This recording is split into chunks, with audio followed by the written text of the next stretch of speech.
allow the two It's okay. It's okay. Off your mind. It's okay. Off your mind. Chai! Now wow, people wey suppose talk truth to power don't off mic. And if we talk, now 500,000 they go summer us, call them hate speech. But fear not, my ego don't come. Him go torchlight every corner, nooks and cranny of all these bad people where they spoil our country.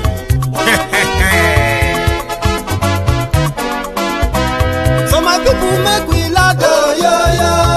My ego don't come, oh, yo, yo. My people make we shout, oh, yo, yo. My ego don't come, oh, yo, yo. My ego don't come, man of the masses, oh, yo, yo. My ego don't come, oh, yo, yo. My ego diary politico, oh, yo, yo. My ego don't come, oh, yo, yo. This one not the off in mind, oh, yo, yo. My ego don't come, oh, yo, yo. Can in the touchlight every corner, oh, yo, yo. My ego don't come, oh, yo, yo. Okay, some people be they holla say they want the power. Chai, them be promise us say we go get light and power. Nah. Them hustle sote they can't get the power. But now they know they do anything with the power. Sure. Every day, dollar just they get the higher power over naira. Still them talk say make we off mind. But thank God say my ego don't come. So my people make you laugh, oh, yo, yo. My ego don't come, oh, yo, yo.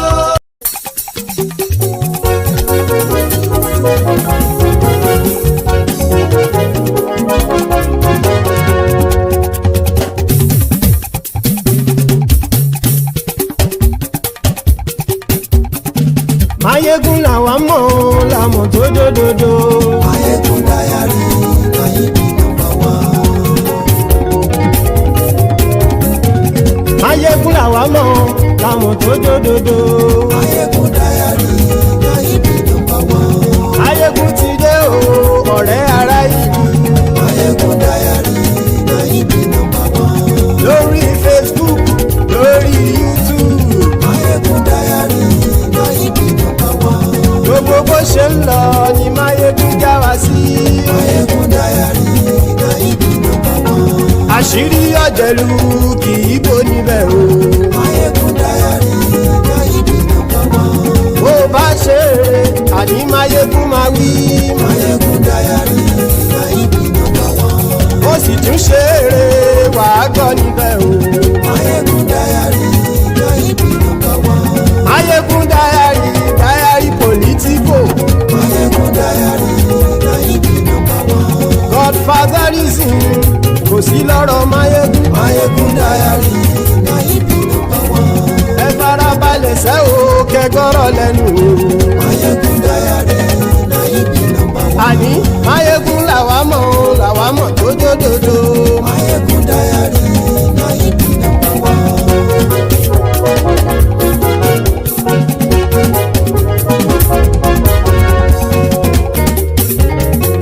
Àní ẹ̀sùn rákì.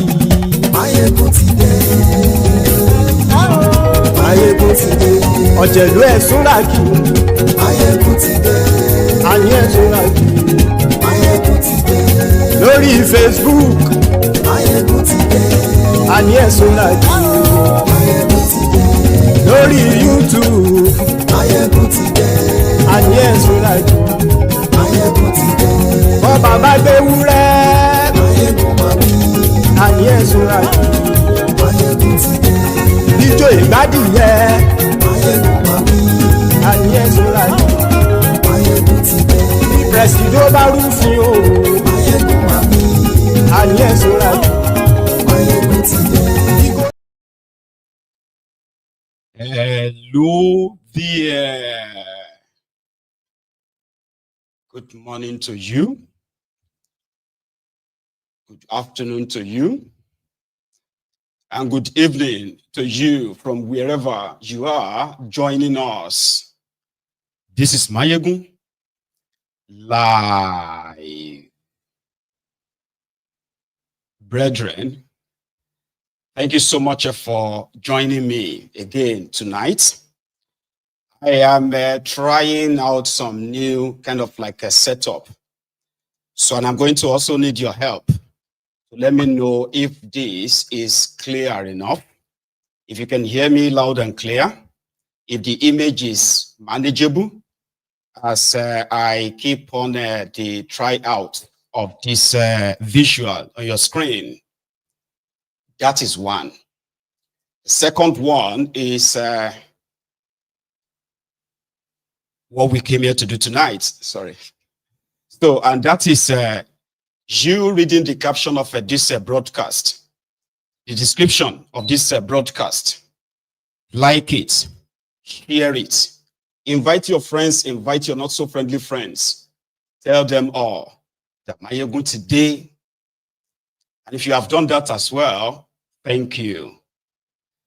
2 days ago, the media, or should I say the legal team of Mazi Nnamdi Kanu, received an urgent summon from the Binta Nyako's court, where the trial of Mazi Nnamdi Kanu was taking place. So Binta Nyako last year was forced to recuse herself from the trial, or the sham trial of Mazi Nnamdi Kanu, in which she obliged. But the president of the Court of Appeal in Nigeria rejected her recusal. He demanded that Binta Nyako must go back to the case. Well, let's give ourselves a bit of catch up on this story. Of this, this illegality that is taking place in this contraption, and then the injustice against the man, Mazi Nnamdi Kanu. It all started from the court of Binta Nyako as far back as December 2015. Binta Nyako was a woman that found Mazi Nnamdi Kanu guilty of treason way back in 2016, 2017. But not guilty per se. She was she was actually trying him at first, in which he granted a bail to this Mazi Nnamdi Kanu as well. And then with what happened after, when the Nigerian military chooses to murder him before his next court appearance. Now, fast forward to when she finally gave a verdict in which Kanu appealed. And the appeal court not only, found Mazi Nnamdi Kanu not guilty of all the charges that they brought. The court also said the reason why they can't really try Nnamdi Kanu in any court in Nigeria is because the process of his abduction from Kenya back to Nigeria, right? The illegality of that has sort of, destroyed foundation for any trial of any charges, brought against Nnamdi Kanu. So, for the trial of Nnamdi Kanu in any court in Nigeria to be legal, Nigeria government under Buhari must return Nnamdi Kanu back to Kenya. He must be paid 3 billion naira compensation. Then they can now put in the real process of extraditing him by putting up charges against him in Kenya, go through the Kenya legal process, and then if he's found guilty of extraction rights, then the Kenya court will grant the extraction of Nnamdi Kanu to Nigeria for trial. That is how it should be done. And it was with immediate effect, cleared of all charges, whatever all the bogus charges they brought, right? Cleared. The Malamun used this corrupt judiciary, right, to, secure a judgment from, another court, and that is a stay of execution, that they should not do anything about the judgment of the appeal court. So, until Supreme Court will determine if indeed Nnamdi Kanu should be released. And when they go to the Supreme Court of Injustice, what did they do? Rather than just give, it's supposed to be the final arbiter, like the final stage, Abi. Guess what? The Supreme Court said, indeed, the withdrawal of Nnamdi Kanu's bail was wrong. It should be reinstated. And that means Nnamdi Kanu should be released on the condition of the bail that was given to him by the Court of Appeal. That Nnamdi Kanu should be, that means the bail of 2017 or so. And then the Supreme Court that was supposed to just be like an issue, then to uphold the judgment of the Appeal Court that said it should be let go and be compensated. The Supreme Court that disagree with that judgment of Binta Nyako sent the case back to Binta Nyako to retry it. So today, the 10th of February 2025, as summoned by Binta Nyako. Last time Nnamdi Kanu appeared before her, he categorically told her that he did not have the legal foundation to try him. She didn't have any jurisdiction to try him based on the Supreme Court ruling. You have to first fulfill their conditions. And then if you want to try any case whatsoever, then we can start all over again. But it's not when you lock me up, keep me locked up, have no unfettered access to my own legal team, and you want me to put up a defense. So I can't stand any trial in your court. You can't try me. So she angrily adjourned the case for months now, right?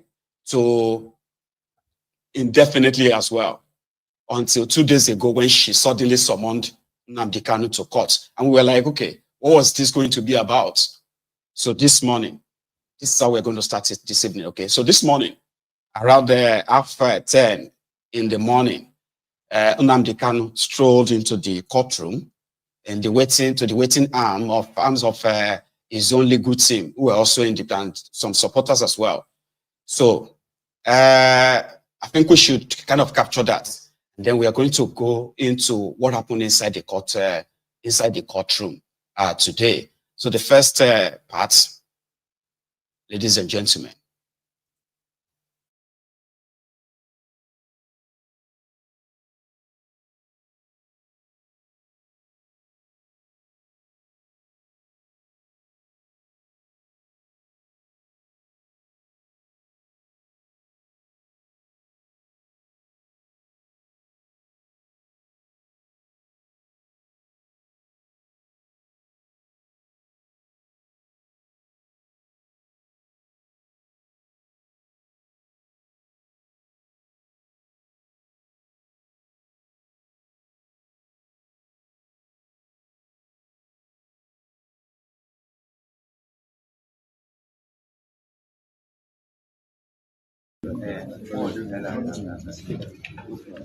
Okay.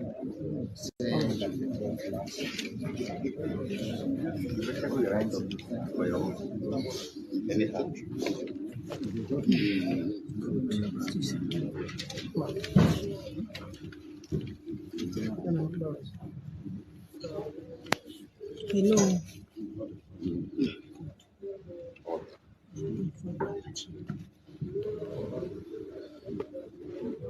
Hello.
That's what I'm going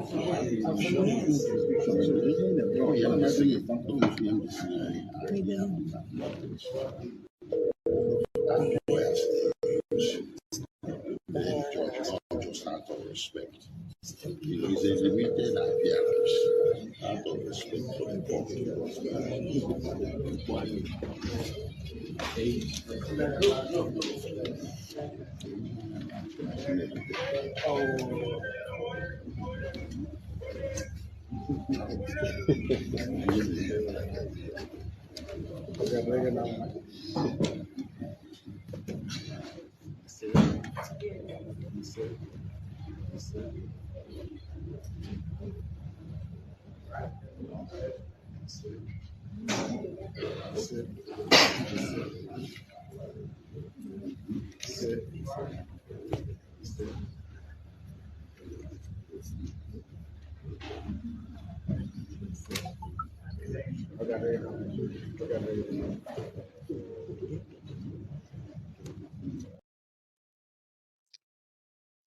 Somebody said that a very cool man. He is not a cool man. He is not a gentleman. Because what happened next was the exchanges between Nnamdi Kanu and Injustice Binta Nyako. Just like I explained earlier, Nnamdi Kanu says, if you actually knows your law, okay, the first thing you have to do is to obey the order of the Supreme Court. The Supreme Court, right, said the trial, whatever charges they brought against me, right, before they attempted to kill me, whatever that charges was, on that condition, I got bailed. So that bail should be reinstated before anything at all. And then I should probably put up my defense based on that charges. But before anything at all, you must at first reinstate that's my bail.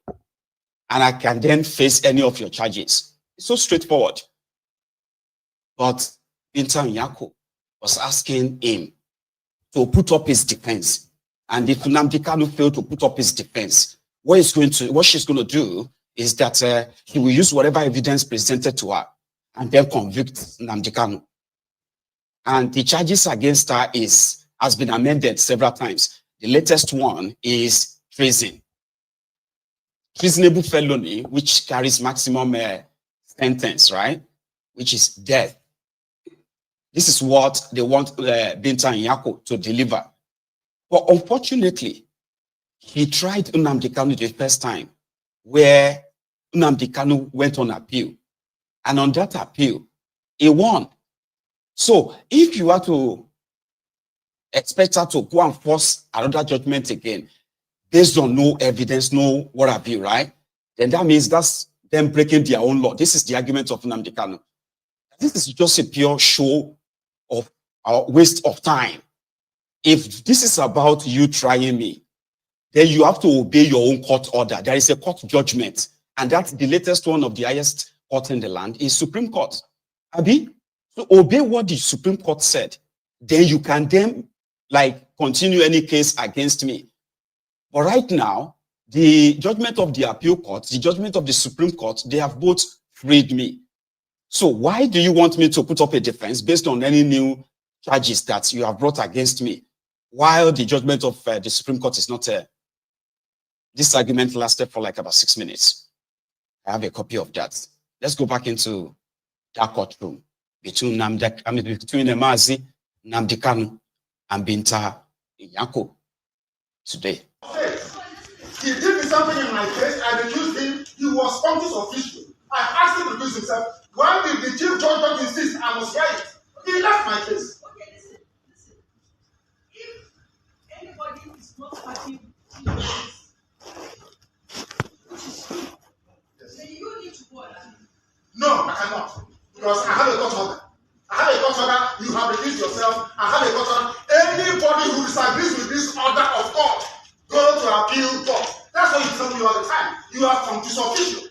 You cannot preside over this case number again. Not in this life. You cannot. Not now, not tomorrow, not ever.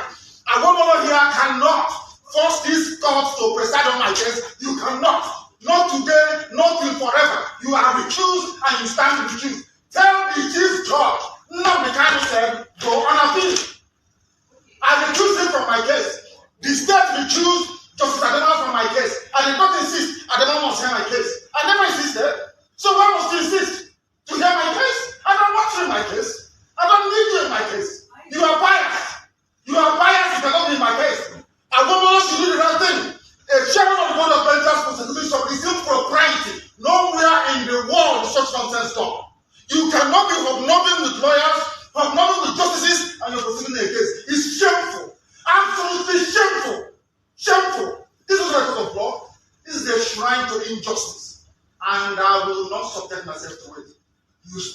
recused and you must take my case. You cannot try me.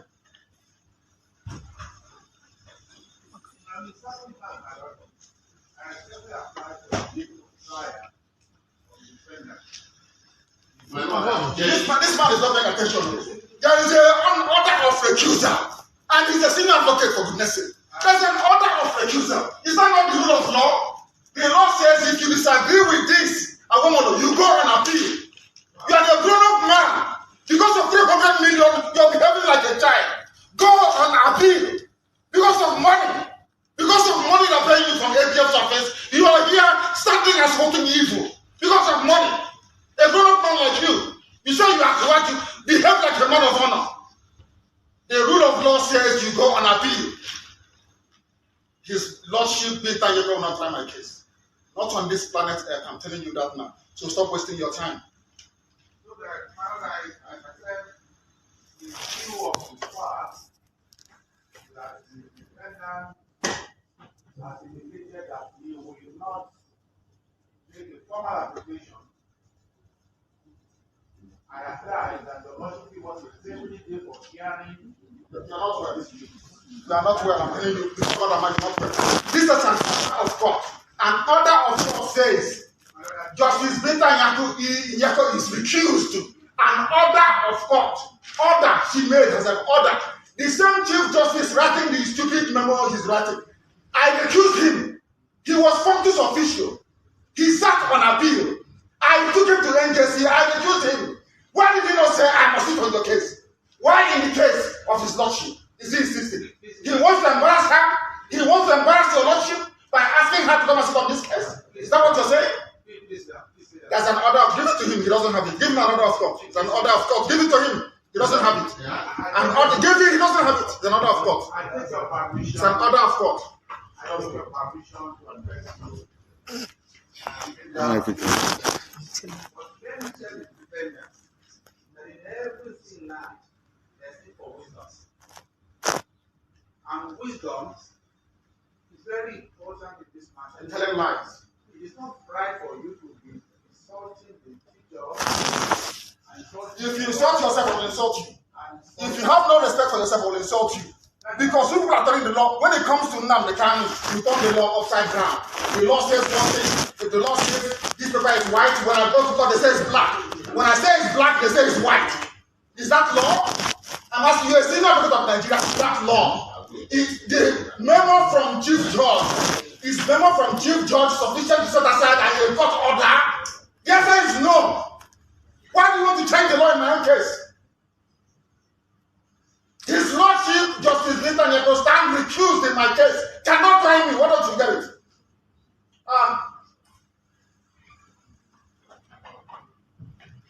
Give me your definite date for trial so you can do your mathematics you always do. People without shame.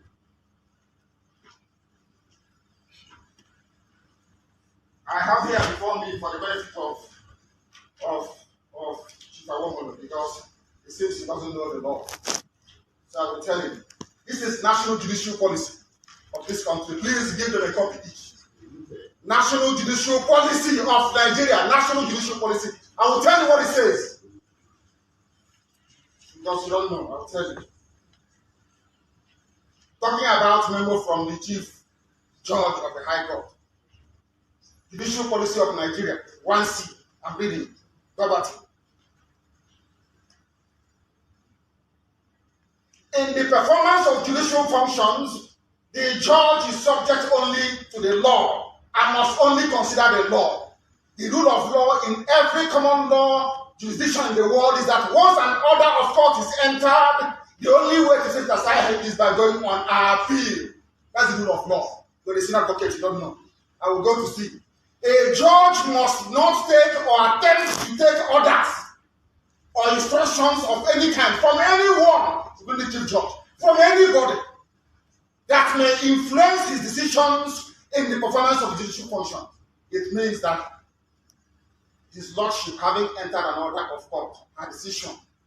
Onye du IPOB, o meriwo n'izu, onye ya abakare, mama na ụra, ụlọ pụrụ imeri na mbịa. Nnamdi win the war. Python dance 1, Python dance 2. Now Python dance 3. Unaboli Mary Nnamdi. Nnamdi win the war. Python dance 1, Python dance 2. Now Python dance 3. Unaboli Mary Nnamdi. Nnamdi bu onye du aimo. O Mary wone nizu mbiro ya. Abakare Mamanda Mura Unaboli Mary Nnamdi. Nnamdi win the war. Python dance 1, Python dance 2. Now Python dance 3. Unaboli Mary Nnamdi. Nnamdi win the war. Python dance 1, Python dance 2. Now Python dance 3. Unaboli Mary Nnamdi. Nnamdi win the war. Python dance 1, Python dance 2. Now Python dance 3. Unaboli Mary Nnamdi. Nnamdi win the war. Python dance 1, Python dance 2. Now Python dance 3. Unaboli Mary Nnamdi. Nnamdi Ohamadike, a man that is so feared that sometimes you have to ask yourself, what is that thing that scares these people about this guy? They tend to have everything. They have the power, they have the money, they have the army, they have almost everything. But this guy, when he speaks in such a way that it actually riles them. And you can understand why they are so worried of letting him out there. That was him with the justice, Binta Nyako. Is it not your own law? If any judgment is given and you don't like it, you go on appeal. You don't ignore it and then decide to want to, choose how or which your own direction that you want the whole thing to go. Is that not your law? Listen to this senior advocate of nuisance. Oh, I love that part. Are you not a lawyer? Because of the money they gave you, because of the money they are giving you. Because he actually said something like, because of 200 million naira they are paying you. When it comes to it is the turn of Nnamdi Kanu, you turn your law upside down intentionally. Are you not a lawyer? I said, this woman can't try me. Binta Nyako is compromised. I am never going to get any justice. You see, when I demanded that you should be taken off my case, you recused yourself. And there is an affidavit towards that. Your affidavit that I have recused myself. Or somebody said he reversed it. Because he reversed it, right? You are now going to sit on my case. Never, ever. It's never going to happen. You will not sit on my case. So this is the problem. Because according to Mazi Nnamdi Kanu, he said, Binta Nyako is compromised. Her husband, her son, both of them are being tried on, they are being tried for corruption. And he believes that, he has it on a very good authority, that this woman has been ordered to convict him. Who are those who are ordering her? It's obvious that she's compromised, no doubt. We all know that it's only when it comes to this Mazi Nnamdi Kanu that they always turn the law on its head. So you see that part I played for you was just so that I can answer the question of that person that said, oh, very cool guy. He's not a cool guy. In the face of the oppressors, you see, in front of the judge, you're stupid this, I like that. So there's also something that I believe you must have observed as well, and that is his spirit. You have no idea what they have done to this guy. You have no idea what they have offered this guy. And no matter how much people who see, we are dealing with two sets of people here, okay? The owners of Nigeria that believes that this guy is a big trouble. And it's not just the owners of Nigeria who are mere puppets as well. So they are puppet masters, the external interest, okay? The peaceful dissolution of Nigeria called referendum. Peaceful referendum is not war. You understand? So when it comes to the turn of Nnamdi Kanu, they always kind of turn their laws over his head. So with all they have done to him, he has not been broken. His spirit is still there. And this is why so many people, maybe not so many now, the few people who really, really despise him are those who are either jealous of him or they are scared of him. These are the only two people that actually sort of openly, right, abuse Nnamdi Kanu. That is arrogant, is this, is that, and the rest. You see those ones who are afraid of him. Some of them are those who somehow belong to different political class. And when it is politically convenient for them, they wouldn't mind to have this Nnamdi Kanu beheaded in public or hung or shot and what have you. They don't mind. As long as it is not, it is not going to affect their political advantage in the scheme of their things in Nigeria. There are those who are jealous of him. Most who are like, what is so special about him? You don't even know how this, you have heard some of them who pretended to be educated, the Efulefus, or the Efulefus. You know that those ones who pretended to be educated, but they speak all the grammar in the world to defend the oppressive system when it's convenient for them. So to some of them, they're just like, how did Nnamdi Kanu manage to have this kind of court followership? In which to them is undeserving jealousy. So to those who are afraid of him and to those who are jealous of him, they have something in common. They want him locked away forever. And to him, when he has the chance of speaking out, this is how he usually kind of like bust it. This is what they are afraid of. So after that confrontation, like the exchanges, Nnamdi Kanu spoke to the press. An old man like this doesn't know the law. You don't know the law. I've got the petition. I have a petition against Binta Nyako. I have a petition against her. Nonsense. Why is it when it comes to my case, they turn the law upside down? They turn the law upside down. Upside down. Upside down. What is the rules? Listen. This is the laws of Nigeria. The prosecution and this court doesn't know the law. That is the fact. Poor knowledge of the law is killing Nigeria. Poor knowledge of the law, they don't know the law.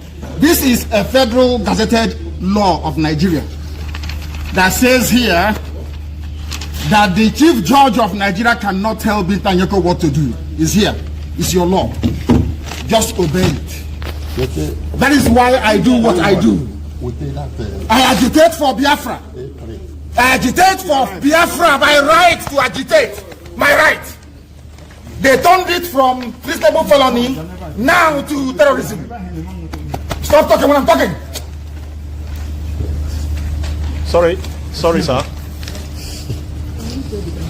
Because these people, they are fools. They think they can mess around with people who are not educated. I am an educated man. I can't show them the petition for the simple reason that if you show it, What the judge said was that the case file was. I don't recognize anything Binta Nyako said today for the simple reason that she has no jurisdiction to try me. None whatsoever. I came out of courtesy and respect. She stands recused from my case and cannot try my case. There are things that are happening in this country that a lot of you do not know. It is my duty to make that very, very clear to all of you today. Because the lies are too much. The lies are too much. I sent a petition to NJC. I don't want to talk about it. Justice Binta Nyako is using her position for personal gain. For personal gain. Her son and her husband are facing corruption charges. And they told them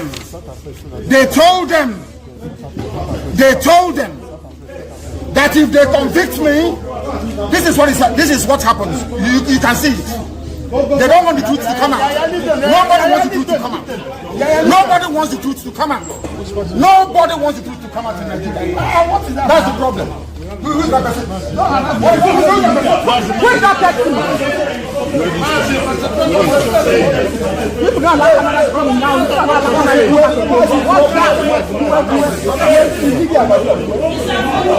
Binta Nyako's husband and son are facing corruption charges. They sent her to my case so they can release or smoothen the pathway for the husband and the son. Who are the lights? They are facing. It doesn't matter if they off it. In a corrupt society, that's what happens. They are very, very corrupt. There is a breach of judicial oath. They have violated the judicial oath. They have shown bias according to Supreme Court. They are biased against me. Supreme Court said so. And that is why what is happening in the judgments and rulings concerning me has been happening. Disobedience to superior court orders. Supreme Court said you are biased. You are against this man. You should not have revoked his bail. Nigeria went to Kenya and kidnapped him. These things are in the public domain. Why therefore are they insisting on trying me? A court order was entered. In that very court order, it was said very clearly and succinctly that she is no more. No. That she. I mean, it's very clear enough. If you are the type who needed to be sort of held their hand to understand some simple stuff, like it is very clear enough. They intentionally don't want to obey their own law because there is pretty much like a script orchestrated to say he must be convicted from treason to terrorism. That is what they are now bringing up exactly. And he said, that is not how this is going to work. You will first obey your own court judgment. Then if you do, you can then appeal it if you disagree with it. This is not how it should work. But again, you know that, like I said, there are those who are jealous and there are those who are actually afraid of him in that Nigeria. Do you know, their reason may not make any sense.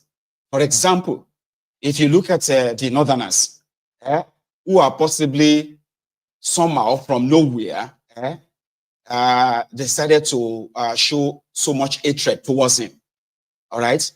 And whenever this kind of high-handedness, compromised legal system and all of this are kind of like playing out, so they are more happy to continue to see him locked up illegally. Doesn't matter.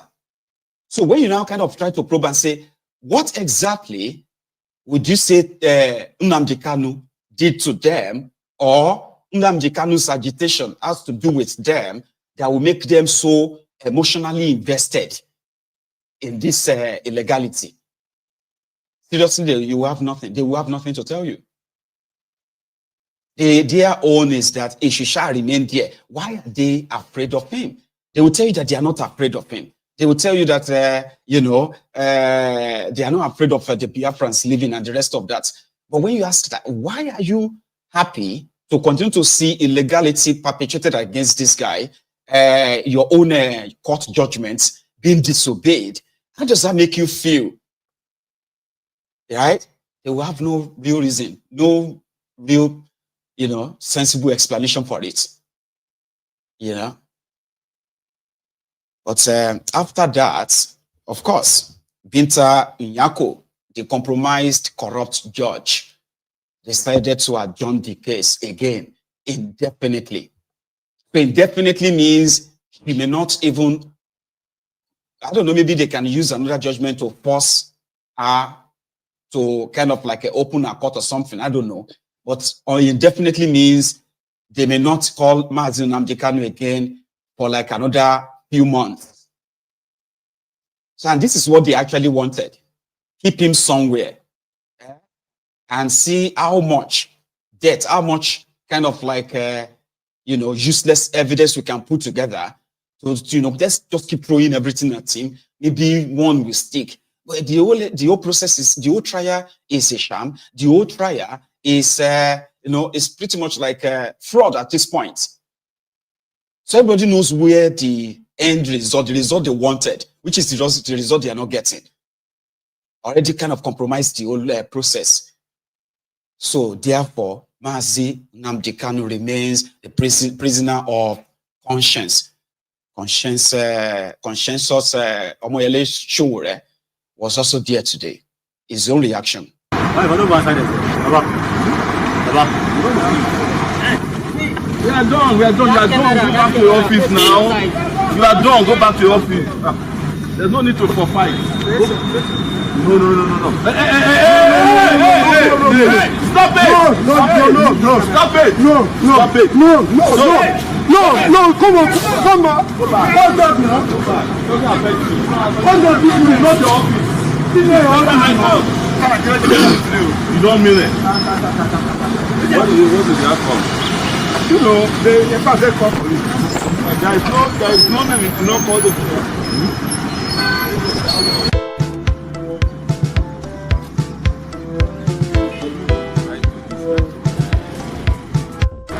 Sir?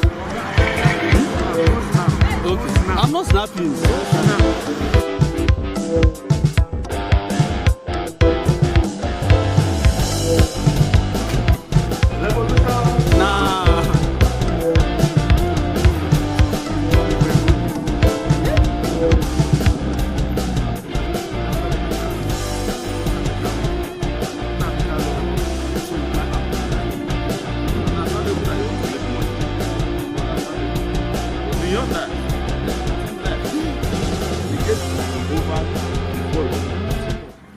Okay, it's on now.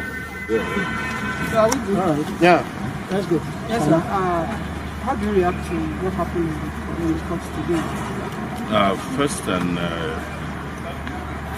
foremost, I like to let Nigerians know that even though I came today for even a personal court matter, and I hope to attend the DSS who are taking over this court, to not allow me to the premises.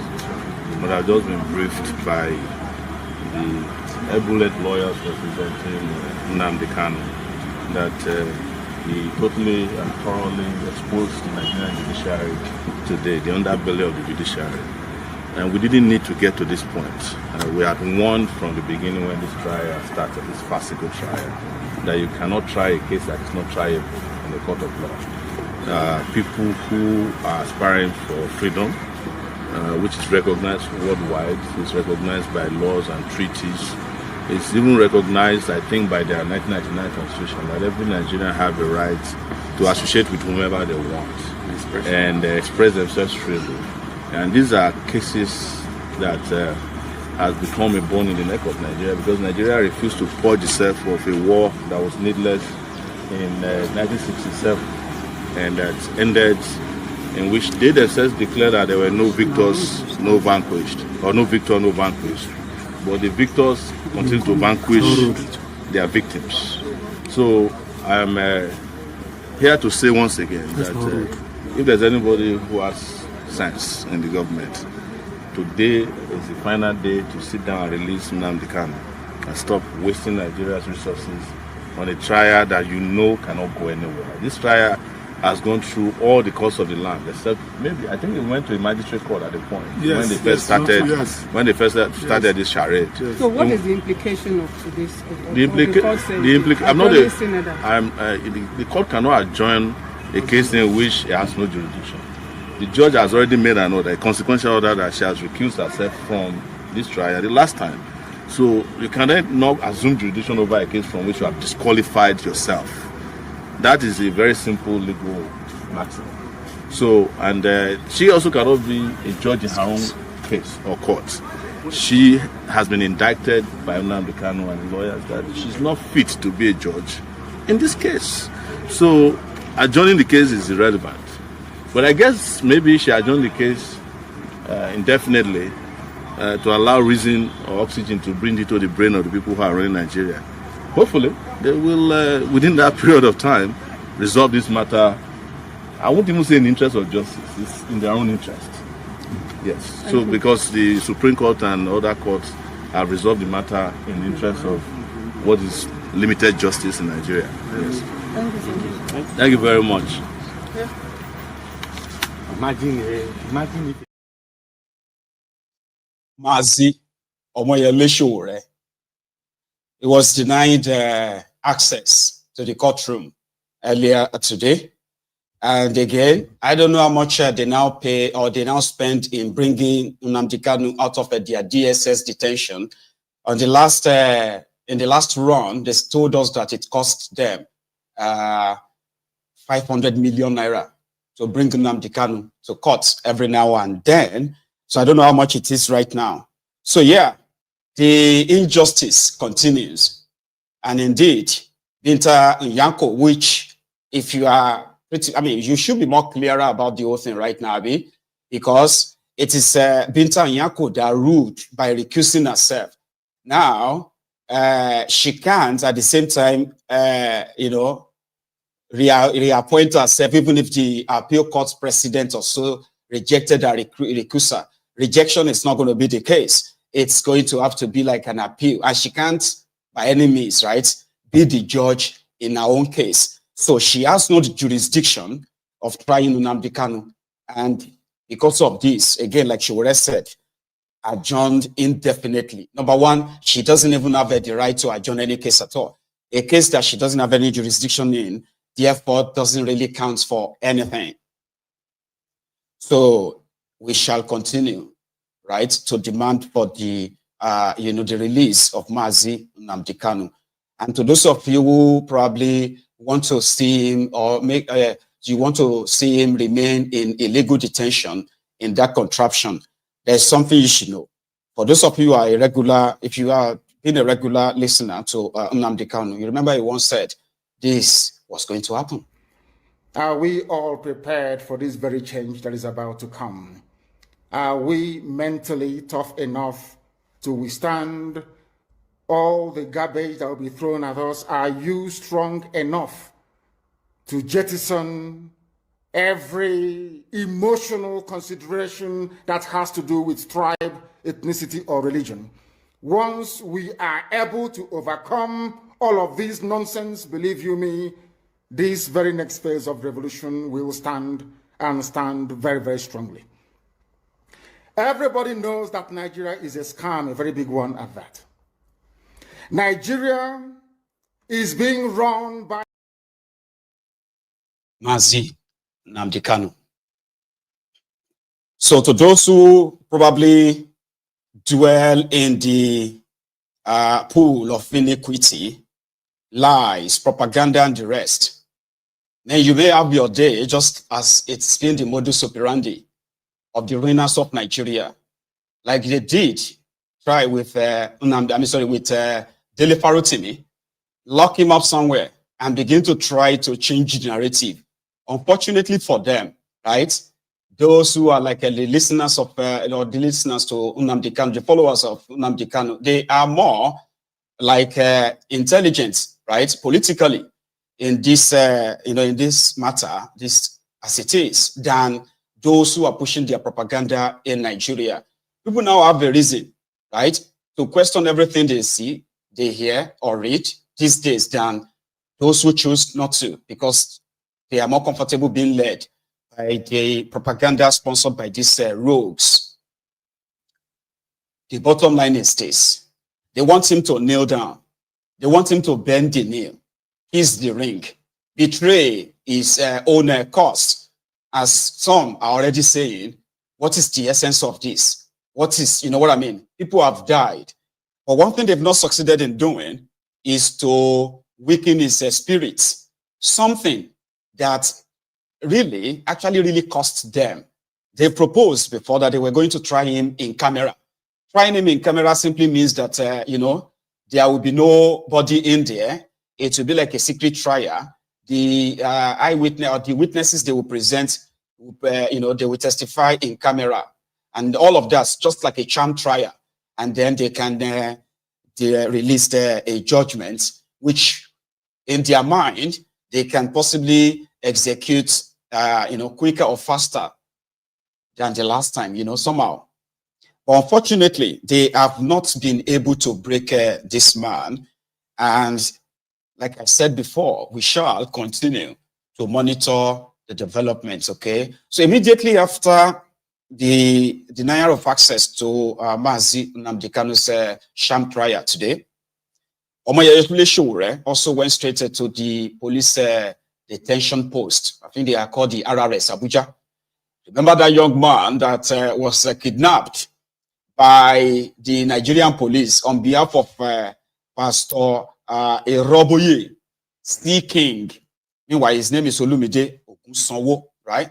So C. King was released today after the Babajio of Redeem, Eroboye of Redeem, said the young man is only fulfilling prophecy that, you know, his daddy, that is God, told him, Adeboye, that when he asked his followers to pray and fast for 100 days for Nigeria, he wasn't referring to all Nigerians and those who are outside his church.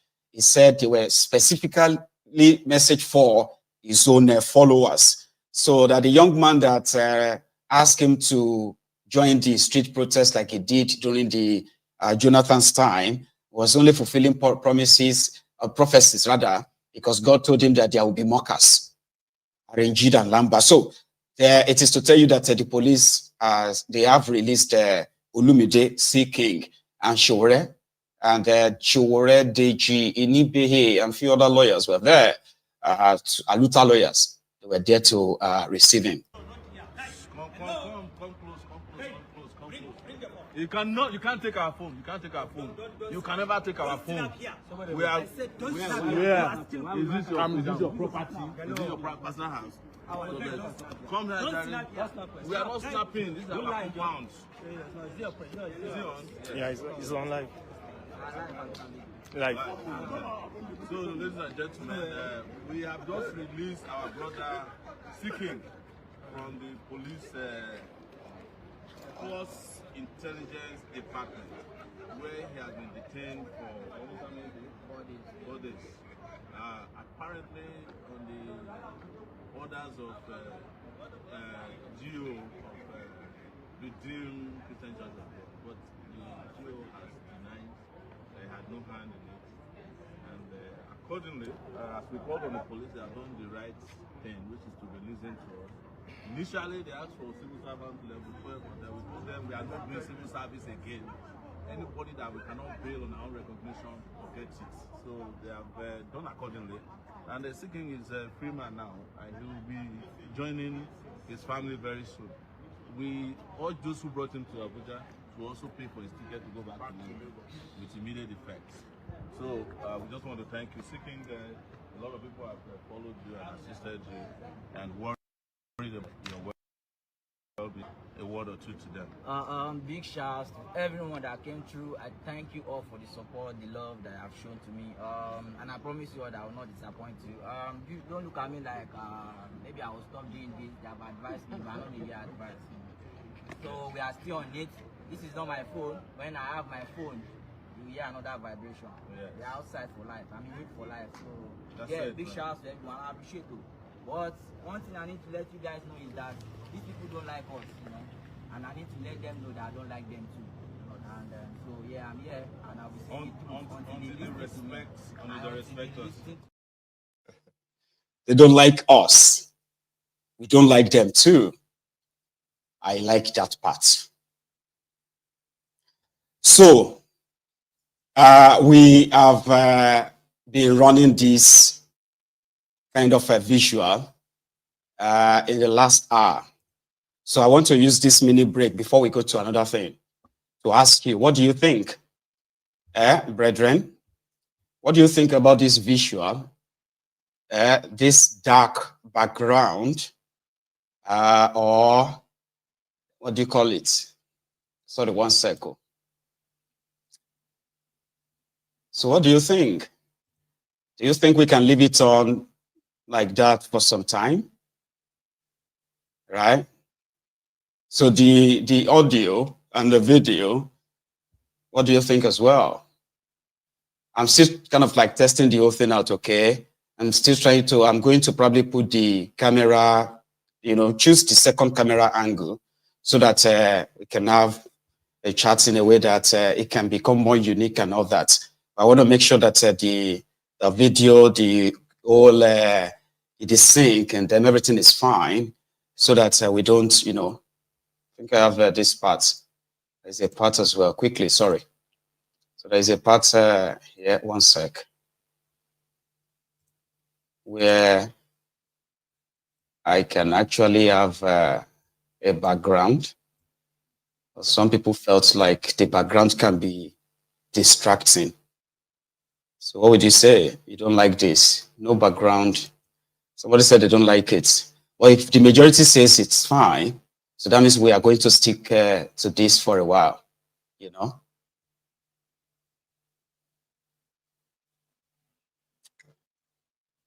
All right, then. That's grand. So we can stick to that, okay? Thank you so much for that, okay? Because now, so what they do, I'm sure I have to, I just want to make sure that we have the mixture of, the content, and it is live as well. It's not like it is recorded and then being replayed and what have you. So we have to try everything and make sure that it is perfect, okay? So thank you so much. I can always mix the, what do you call it? Can always mix the background as well. But I think the dark one makes it more kind of, I don't know. Just let me know what kind of vibe that gives you. But let's go to River State, brethren. You probably have been hearing the news of the judgment of the Supreme Court concerning the Wike's faction of the political divide in River State, right? So let me give you a bit of an explanation on what really transpired. So it all started from, this story is like from what we dealt with yesterday as well, okay? So it all started from the time that the Martin Amawule's group chooses to follow Wike's order, 27 of them. And they made a mistake by decamping to APC, which automatically declared their seats vacant. Now, declaring their seat vacant now left the River State House of Assembly with just about 4 lawmakers rather, right? Now, 4 lawmakers, in the face of the law, they said they form quorum. So, while the Wike's supporters or the Wike's loyalist lawmakers, while they were waiting for Fubara to transact with them, Fubara said his government has cut off ties with them because they are no longer lawmakers. Now, this is where they went to a court of Mr. Justice Omotosho. So Omotosho gave a judgment that Fubara must submit the 2024 budget to this Wike's guys, or else, right? Fubara will be breaking the law. Now, Fubara says, I can submit the budget of the state to lawmakers who are no longer lawmakers. We have called on the INEC to conduct a fresh election. And these guys went to court and they agreed that they have decamped to APC. Now, decamping to an affidavit, they sworn to that, yes, they have decamped to APC. Now, on that ground is where Fubara and his own defense are putting on the argument. So now, what happened is that they went to appeal court. And the appeal court said, that was the time they gave that ruling that the accounts of River State should be frozen. They should not give them money anymore. It was all from this court case. So they now said, okay, they were going to the Supreme Court. Now, when they went to Supreme Court, the interpretation was that Fubara was right by not dealing with the House of Assembly members who are no longer House of Assembly members. Based on evidence affidavit that they filed in court. There's a court paper that said they have decamped. Even though they tried to withdraw that, and the Court of Appeal ignored that evidence as well by saying Fubara must submit the state budget, 2024 budget to them. So what now happened today was that Supreme Court appeal against that judgment, right, that Fubara must submit the 2024 budget, simply said, well, it is of no consequence anymore because now the state is now dealing with the 2025 budget. So dealing with 2025 budget means there's no point in continuing a case against a budget that is no longer active. Events are sort of overtake the case. So they went to court to withdraw the case. Now, because they are all political kind of like fraud anyway, right? They were playing themselves. So what then happened is that the Supreme Court, upon saying we don't want to appeal the case anymore, and saying, well, it's event has overtaken that. So they decided that, you know, meanwhile, with the weakest guys were like, since Supreme Court has thrown it out now that they've withdrawn the case, this is the evidence that they actually appealed to withdraw the case from the 6th of February. And by the 10th of February, the Supreme Court decided to discontinue the case. So this is what the two team took out there. The first set, those who represent the those who represented the Martin Amawule were the weakest loyalists, had this to say. The appeal by the governor of Rivers State was dismissed by the Supreme Court this morning following the notice of withdrawal by the governor of the appeal he filed. Consequently, the decisions of the Court of Appeal and that of the Federal High Court, presided over by Honorable Justice Omotosho J, affirming that the Rivers State House of Assembly, led by Honorable Martin Amewula and the other 26 members of the House of Assembly, are the authentic members of that House of Assembly and remain so, and that Martin Amewula is the leader, that is the Speaker of the House of Assembly. So that is the position today, and I must add that the Court of Appeal had admonished and clearly stated that the House, purportedly being led by a three-man panel, is not the House, Rivers State House. The appeal by... So, Femi Falana and other guys, they are the ones representing Fubara in the case. They are the ones who withdrew their appeal. So to Femi Falana and gang were like, the appeal or this case that led to this Supreme Court, it has nothing to do with the the legality or the validity of this member's seats. It was basically about budget. So this is not a Supreme Court judgment that has anything to do with whether you are still PDP, I'm sorry, whether you are still lawmakers or you are not lawmakers. No. This case is about the governor not submitting budget to you, which according to you, Fubara has committed a crime. You know, like he spent the 2024 budget appropriation without the lawmakers' approval, which they, according to them, is an impeachable offense. So to Femi Falana, it was like, no, that's not what happened. As you are well aware, we filed an appeal against the judgment of the Court of Appeal in respect of the budget of the state. The budget has since expired. We are now talking of 2025 budget, but that appeal had to do with 2024 budget. Secondly, with respect to the defection, the legislators, it was after the judgment of the High Court, Judge Omotosho, and the Court of Appeal, that they defected. So the question of their defection is now pending before the Federal Court in Port Harcourt. So, and that is why we withdrew the appeal on the ground that it has been overtaken by events. All right? So it was our own, we withdrew the appeal, contrary to the misinformation that has been created in the minds of Nigerians. We withdrew the appeal, and that is the normal thing, to have it dismissed because we have joint issues. So having withdrawn it, does it not mean that Amewule remains the speaker? No. He has defected. After the judgment of the lower court, he has defected. And that is being challenged now in the Federal High Court. Thank you. Hear that? I know. Sorry,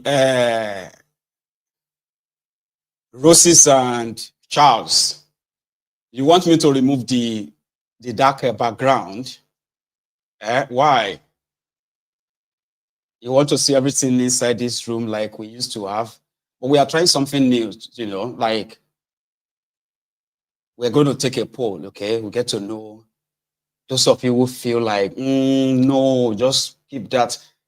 I don't know, maybe like you have become so used to what Mayegun's Diary Political Studio looks like, that this is like, is this kind of like a shock to some of you?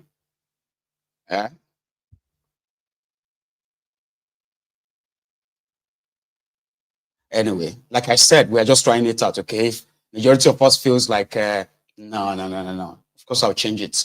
But for now, let's enjoy it, okay? So Femi Falana went on to speak further on the state of the judiciary in Nigeria, this particular issue of Rivers State, the legality, the validity of this or that, and who is breaking the law, who is not breaking the law, and all the judgment that surrounds this, and the drama. He went on the channels to sort of speak more, and I have a copy of that. Let's go take that. I will read the comment. He's been reacting to the position of the court today after that ruling. Take a listen to him. The 10th Rivers State House of Assembly is happy with this development. Rivers people are elated that the Supreme Court has indeed spoken. We call that at different fora. The governor has insisted that he was not going to obey any judgment, be it from the Federal High Court, the Court of Appeal, or any court at all. Today, the Supreme Court has spoken. We'll wait and see. It's on record, and the judgment of the Supreme Court today has affirmed that for one whole year, the governor of Rivers State spent taxpayers' money without an appropriation law. 1st January to 31st day of December 2024, the governor of Rivers State spent Rivers people's funds, both internally generated revenue and the federal allocation, from his front pockets, as if the money belongs to his family. You heard what Mr. Amewule said. And he's made it clear. He said, look, the governor is involving illegality as far as they are concerned, those 27 members. You see, these cases have gone to court. And I'm saying, as of today, the 27 members, in the eye of the law, are no longer legislators. Haven't become. At the moment, where they said they were no longer members of the PDP. No, they went to the Federal High Court in Abuja here and swore to an affidavit that we are no longer in the PDP. Please, INEC. And they got an expert injunction, expert order. Please, don't fill our seats here, INEC. And the court said, okay, for this very serious order you are asking for, you will pay damages. I think 5 million naira or so, which they haven't paid. But as soon as they now knew that the affidavit had become public knowledge, they then secretly withdrew the case. But that affidavit stands forever. It's a record of the court that we are no longer in the house. We are no longer members of the PDP. We have now decamped to APC. But please, INEC, in the interim, my lord, don't allow INEC to fill our vacancy. Affidavit is an establishment, an affirmation of a fact. Of course. You swear. You swear to it. Yes. Which will make it legally binding. Of course, you are banned. And that has not been removed from the record of the court, where they on their own have sworn to an affidavit that we are no longer members of the PDP. We have decamped. But please, my Lord, don't allow INEC to fill these vacancies yet. So you think in the eye of the law, it is right for Governor Fubara to be relating with the three members as though they are the full constituted members, full-blown constituted House of Assembly of the State Assembly? Yes. Yes. That's the law. Until an election Until the vacancies are filled. Or the legal tussle was vested. Yes. That case is coming up on the 17th. And they are defending the case. So when you say Supreme Court has spoken to them, Supreme Court never spoke about the legitimacy of their seats. No. In fact, the notice of discontinuance reads, the appellants hereby wish to withdraw their appeal because it has been overtaken by event. That is the language. And as such, it has become an academic exercise. Of course. Because what you are fighting on, or what the resolution in which you are seeking the court to resolve, has been overtaken by the budget has been spent. Now we now have the budget of 2025. Okay. I'm worried though, Leonard Sick, that the House of Assembly in the recent history in the Fourth Republic has become a whim and a tool in the hands of politicians to have their ways. And I made a clarification yesterday on our Lest We Forget segment of the imminent thing that is going to happen in Lagos. Mojisola Miranda may be forced to step down or be removed as the Speaker of the Lagos House of Assembly.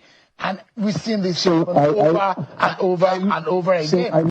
The word dismissed was used. It was as though there was a winner and there was a loser in that matter. Would a dismissal of the suit be the perfect or the right word to represent what happened today in court?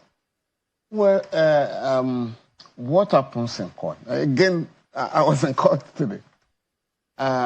When an appeal is dismissed, not on merit, but on the basis of a withdrawal by the appellant, the question of celebration doesn't arise. What happened in this case is that the governor of Rivers State instructed his lawyers to withdraw the appeal on the ground that it had become an academic exercise. In other words, the issues are no longer alive. And therefore, why do you want to waste the time of the court? It wasn't contrary to what a colleague was saying. The court did not determine who is a speaker or who is not a speaker. No, it didn't come up. It wasn't before it. No. What was decided at the lower court, at the High Court, Federal High Court, that led to the appeal had to do with the 2024 budget, the passage of the budget, 2024 budget. Which has now been expanded with. And this governor said, we have spent the money. We are now dealing with 2025 budget, which has been passed into law. So that's what happened today. So why litigate on it? Why was the time of so that was the basis. That was what happened today. So your colleague that spoke on behalf of the Amaule led House of Assembly misinterpreted the matter. No, completely. No, I don't think he was interpreting the judgment. What happened today? And the basis of dismissal is this. Once you have joined issues, once the parties have filed, and on. Again, right, please, if you see that the background changes, all right, it is still part of the trial, all right? So, and I will read the reactions, the comments, for those who probably feels like it's distracting them. But sometimes when you put up moving image, like a visual behind, some people says, but again, I am reading comments and it will always change going forward, all right? So this is the position now. Meanwhile, in the camp of the Werewi case, now is the time for the weakest men to remove Fubara because he has committed an impeachable offense. But the only contradiction you are having here, which is deliberate, everybody is speaking whatever suits their own theory, right? Anything that kind of like, feather their own nest. So to them, they should remember that Fubara believes that by the actions of Emawule, the Werewi guys, and what do you call it? Their decampment to APC is enough ground to say they are no longer lawmakers in Rivers State anymore until the case in Federal High Court is determined that they are still members. The judgment of, today, to the Fubarazo, the judgment of today is just not judgment. It's actually like to say, okay, the parties that appeal the cases, they are not doing it anymore. So if you now realize that you do not actually have any authority per se, then you cannot begin to plot how to remove somebody, because that's what they are saying right now. I'm not going to be surprised though. Here you get. So on the side of the weakest men, it may be the time to begin the impeachment of Fubara. So again, the coming days, weeks, and months in this 2025, leading to 2026 and 2027, they are going to be so eventful that I implore you not to kind of miss anything at all. Yesterday, Mr. Wale Adewale also, let me check his name, is the spokesperson for the EFCC. All right. His name is Dele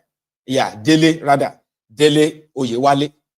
So Dele Oyewale, who is the spokesperson for the EFCC, actually just said that most of these guys that are busting into people's houses in Nigeria at night, they are not EFCC. Now, understand this statement very well right now before you, before you kind of like process and digest it, okay?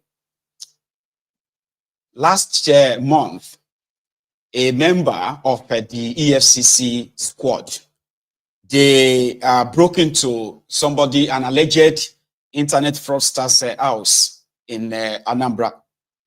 And in the process, the man who felt like they were kidnappers or kind of armed robbers trying to rob him or attack his family, brought out his gun and shot two of these officers. One was fatally shot and he died. Another one is, seriously injured as well. And this kind of, it's kind of like a sparked a conversation all over the place that people have been complaining and lamenting the modes of operation of these EFCC guys, coming in the middle of the night, breaking people's, jumping their fences, breaking into their homes in the middle of the night, intimidating the household with your guns and what have you, beating them up. That this is so unprofessional. And it is ideal for EFCC to review this mode of operation. Last year, EFCC said they have banned the night operation. So, and then when that happened, some people, had opinion, like I said, sprang different kind of opinions on what was right, what was not. And the majority believed that a government agency that is investigating somebody for financial crimes, right? Once they want to make an arrest, they go and get arrest warrants, search warrants, so that they can, they can execute that during the daylight, not in the middle of the night, the way they have been doing. And it's kind of like a story of corruption, so to say, all right? So if the EFCC spokesperson says some of those people will break into your homes in the middle of the night, in the name of EFCC, some of them, it's not saying they might not, so he said they are not EFCC official. Does that then mean that people are free to defend themselves? If you see, there's no way you can identify who are the EFCC, who are not EFCC, because if they say they are EFCC, and they, these guys, this EFCC spokesperson, like he put it right, if this guy says we are EFCC, and I'm like, I don't believe you, because you are not supposed to come in the middle of the night. So how do you no, these are the EFCC and these ones are not the EFCC, or these ones are the EFCC, or these ones are the armed robbers? How would you know? And you have the means of defending yourself. What does this statement mean? Of dealing with that. Okay. And don't forget that it is not all of these cases where you have people breaking in and, you know, all of these, most times they are not EFCC officers. I am telling you. I have had calls severally to say that some of these kids that you see online, you see people wearing happy car, wearing all these funny things. No, that's not EFCC. I'm telling you.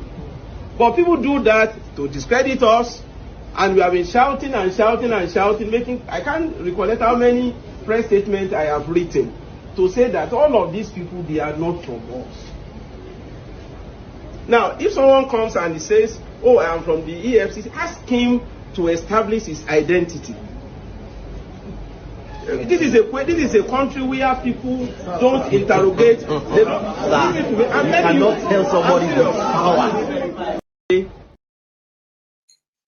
Identify yourself. That's what he said. So if somebody comes to my house in the middle of the night and says, we are EFCC, and they dress like EFCC, and they say, so does that mean that I should open the door for them, since I can trust the EFCC and I can trust that they are the original one? Oh, everybody must surplus. Everybody. Talking of everybody, by the way, somewhere in Abuja, a young man has been paraded as a gun runner, and he was arrested by the police, interrogated by some other policemen somewhere in Abuja. Let me show you. Area where that's Zuma, there's an area Zuma here where it was reported that one man went missing yesterday. So I walked with some informants there who stormed the area now and recovered 4 AK-47 magazines. And we recovered 4 AK-47 magazines. We recovered another 4 magazines of CZ Scorpion magazines. Rifle, right? CZ Scorpion rifle magazines. Then we recovered 2 rifles, 2 CZ Scorpion rifles. We recovered also 103.9 mm ammunition. We also recovered 2 pistols, and Diacon and CZ pistols, and 3 pistol magazines. That's what we have now. That is. and we arrested 1 suspect.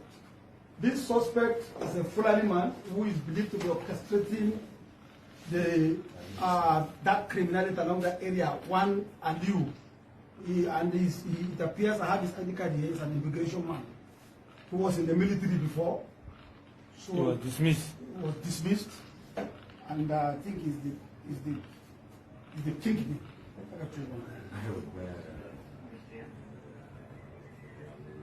Hello?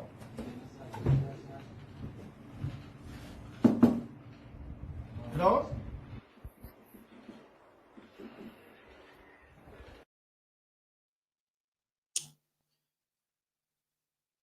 That's a gun runner, and the guns he was caught with. Nigeria currently have more guns than the human beings right now. The proliferation of small firearms, illegal arms across Nigeria, where a lot of people are like the smugglers of all these dangerous weapons, and they are supplying them, by the way, to the same streets where the government can't really really provide adequate, or they don't have the resources to provide adequate security or monitoring. Most of their resources are dedicated to monitoring those who say something about politicians or the government, so that they can, they can track them down and lock them up on trumped up charges, different kind of charges like treason, terrorism, while the real terrorists or the armed populace are angling for a day of implosion, day of explosion. Here you get. It's a different story in Delta, you know. I have something from Bright, Dafe, ASP Bright, Theo Bright. It's the story of a young woman, a young girl who got pregnant, and they have no idea who got her pregnant. However, a lot of people were kind of supporting her, helping her throughout the pregnancy. Then it got to a stage, she suddenly just disappeared. So by the time she reappeared, right, she was with no pregnancy or baby. So the people became suspicious, and that they probed or started probing her, where she confessed that a woman helped her to sell the baby for 600,000 naira. And that is 320 pounds or $400. The story. Bright. So Bright, because this is really heartbreaking, by the way. I am SP Edafe Bright, and this is Delta State Police Command. We've come to realize that the business of baby factory is on the increase, and we are going to fight it head on. The other day, we saw 3 women who were about transporting 3 different babies to Abuja through Asaba International Airport. Thank God they were caught and they were arrested. Today, we're having 3 suspects. This is the mother of a child who is a week and few days old. She gave the child to this woman, and this woman sold that child to this woman for the sum of 4 million naira. Though she claimed it was 3.5 million naira she collected, the person who bought said she bought for 4 million naira. The mystery about this whole thing is that the lady who sold for 4 million or 3.5 million as it claims gave the mother of the child not even up to 600,000. When the mother of the child went back to the people who were taking care of her while she was pregnant, they noticed that she was no longer carrying the baby in her womb. When they asked her, "Where is your baby?" that was when she now opened up that she sold the baby for 600,000 naira. Lo and behold, she was arrested. The person who we suspected was also arrested. She was that one who now told us that no, she handed over the lady to this particular woman for a reason which we are not going to make public for now, because she believed that this woman will be able to take care of her. She never knew that the woman would take advantage of this whole situation and make money out of it. So we'll be interviewing them now, but before we do that, I would like us to see the baby, because we have the baby here. Okay, as you can see, this is the baby that the mother gave away. This child, she's not even up to 2 weeks old.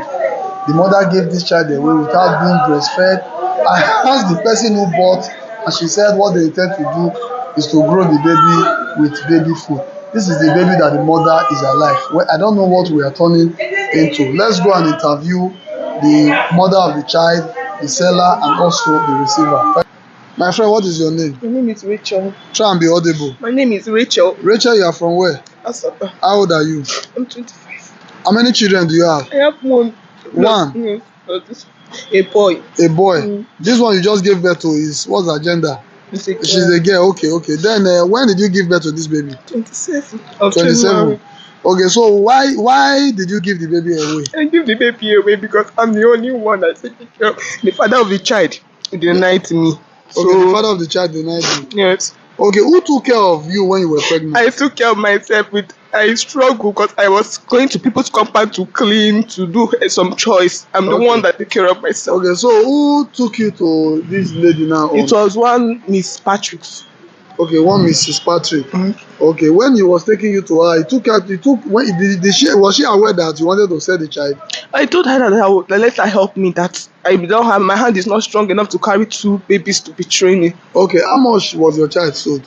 And she gave me 600, but she said I should settle her this and that. Who gave you 600? This woman. Which woman? Point to this lady, the fair one. The fair one. On pink. Okay, you say you should settle her inside that 600. Yes, the so hospital bill.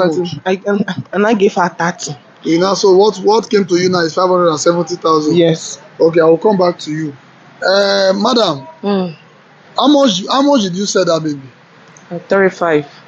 What's 35? 3.5. 3.5 what? A million. 3.5 million naira. Yes, sir. So how much did you give to the mother of the child? 600. And she said she gave you 30,000 naira again. No, that was the money she took from me earlier on before that day. So why would you sell If a baby for 3.5 million and give the mother of the child less than you give the mother of the child 600,000? She said that she want to do her business. So the remaining 4.9 million now, where is it? 3 point. You sold for 3.5. Okay, the remaining 2.9 million naira, where is it? It's there. I did not touch it. I just only remove. Where is it in your account? It's in my account. In your account. I Okay, didn't who touch did you it. sold the baby to? Who you said the pikin give? This woman. This woman. She sold to her for how much?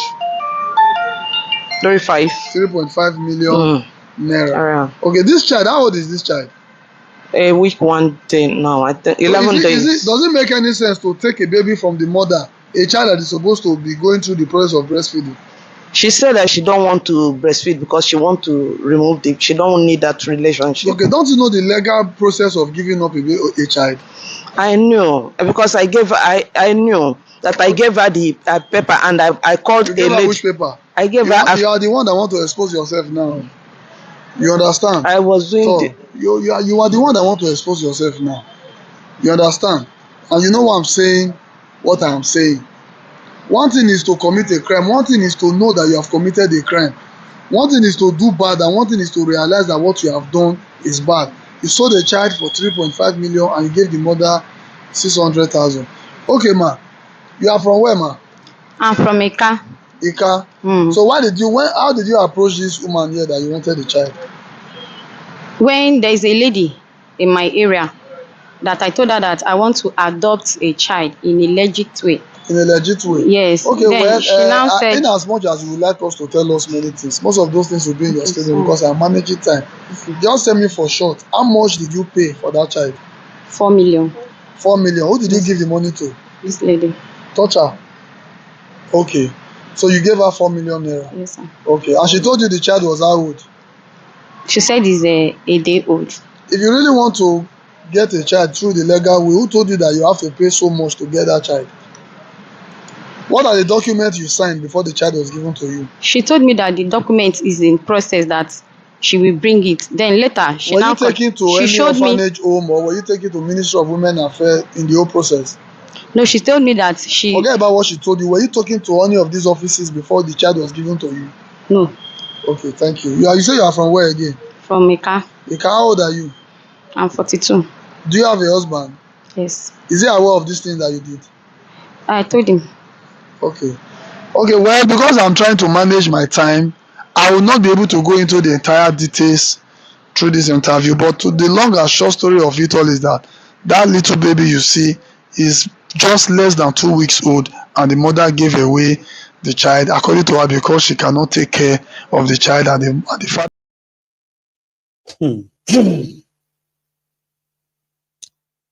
Princess Balogun once said that very soon people will be selling their children. And then to get to a stage that some people will begin to eat themselves in what this APC, in what they are doing to you, where you are headed. This is the one that kind of made it to the news. And anyway, more would thank Bright T.O. Bright. That's why we always call him Bright T.O. Bright. If you listen to his line of questioning, right, then you will know if you are supposed to get mad at a Bright, or you should be get mad with the story of the criminals that are being questioned.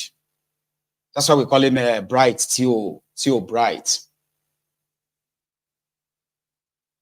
If you know how many children are being trafficked in Nigeria daily, weekly, yearly, in a place where they don't have data, reliable data, there is no tracing system, what have you. There are so many black markets, food there. I said food factory, baby factories in Nigeria where they are breeding children, like they are breeding, what do you call them? Like the breeding animals.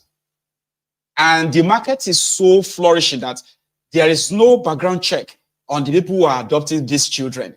there is no real good compensation for the mothers who are made to give up their children in Nigeria. Do you see that greed there? I bet that woman in pink, that collected 3.5 million or 4 million naira for that baby and only gave 600,000, 570,000 naira to the real mother. And she kept 2.9 million or 3.4 million for herself. Did you see that greed? A young woman who is facing serious economic hardship decided to give up her baby for money.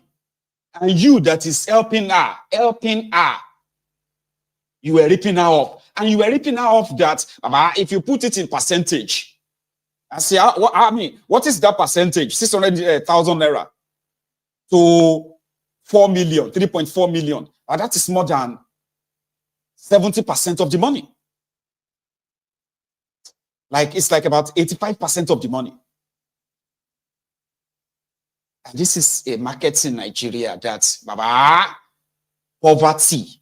If you see the consequences of poverty, consequences of corruption and poverty in Nigeria, if you see the real victims, maybe I told you, on Mayegun's Diary Political, you have a chance, a very good chance, okay, to see the true victims. You see, when we talk about the bad governance in Nigeria, as well as the criminal politicians with what they are doing, there's something that I would want us to always remember, and I will continue to kind of put it before us like this, is that, you see, the consequences of all this bad governance, there are true, like real-life victims. Real-life victims of the government failure, the corruption that you are seeing in that contraption. As much as some people are like, if it's not affecting them directly, they don't have any reason to be kind of like, complain or criticize. The consequences that damages, they have true victims, real life victims of this failed leadership. And the children that are born within that market, God help us. So we can say. So I saw a clip of Soludom in Anambra. So this time I just thought I should share that because I don't know how to, I can tell it's like a perfectly edited sort of a piece, but it is a program he organized, right, where our people were given money. And I heard one of them who said she's now a millionaire through agriculture and other programs of this. So I said, okay, I'm going to share that and we're going to watch it together. Let's go to Anambra. This time around, it is not the jungle justice, miscarriage of justice and what have you done by his vigilante. Something I want anybody in Anambra to please tell me. Is this real? One youth,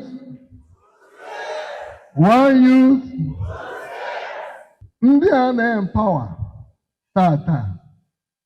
Anyị na-atụkwa anya na unu nwa ga-eme ọfụma gbado anya ka unu wee empower hundreds of thousands of youth. At least I'm a beneficiary of this program, and of course, I'm here to say I'm a proud millionaire today.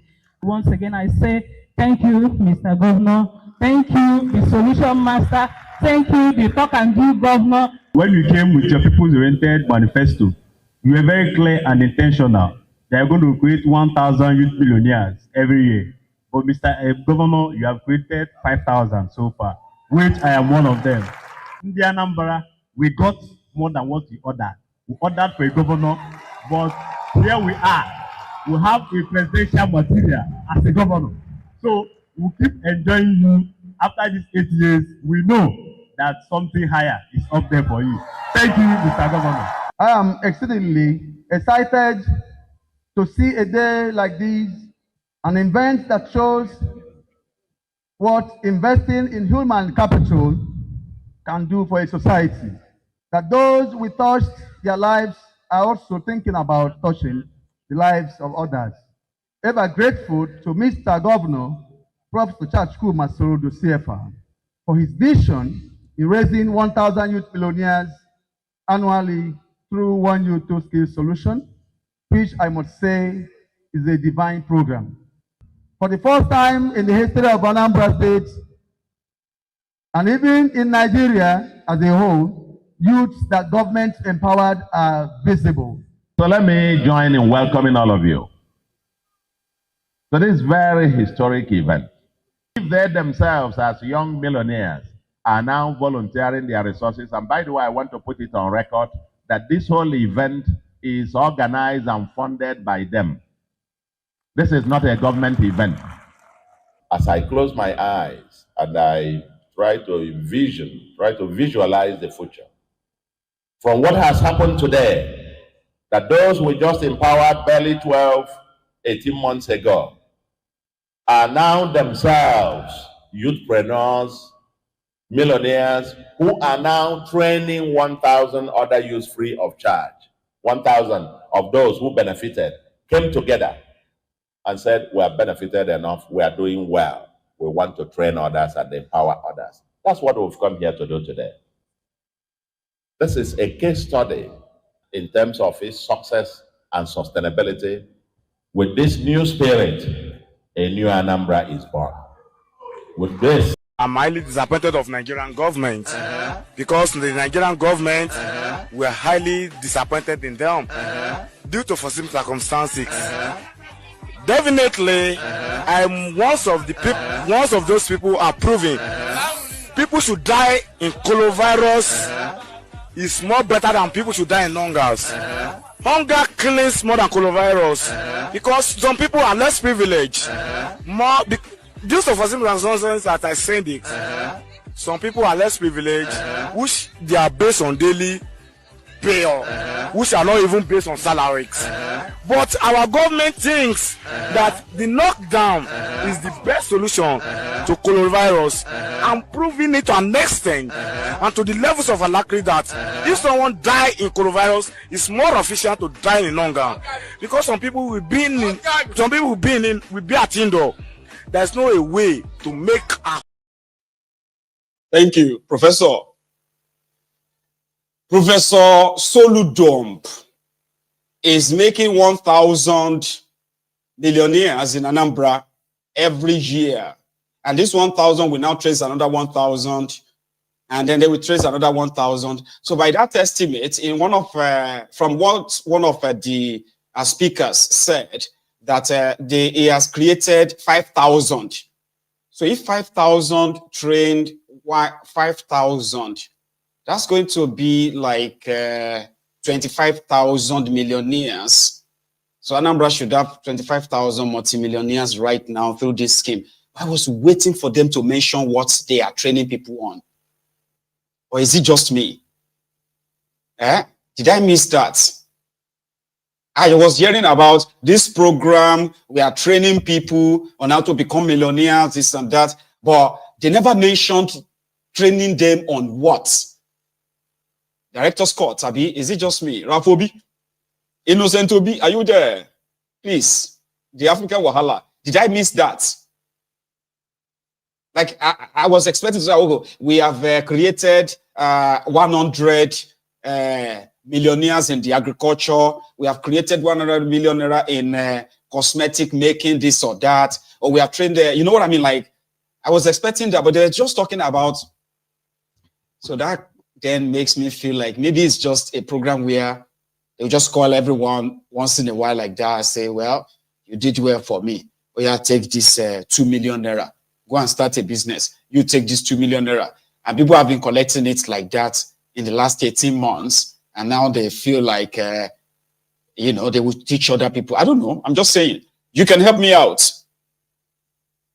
I don't think I missed it. They didn't really state what they are spending the money or the training or what have you that they are doing. I didn't miss that. I don't. So, finally again, no, not finally. Here is one, just before we go tonight. They said that the Nigeria, no, sorry, Kanu Kanu. I want to check it. Please forgive me, okay? I want to check the name of the route It's called Kanu Kanu standard gauge. Here you get train. So it is now reported that it is completed, and they did a test run on that earlier today. And I want to check it. Sorry, Kanu Kanu rather. Kanu Kanu railway, not Abuja Kaduna now. Kanu Kanu, right? Pause the sound.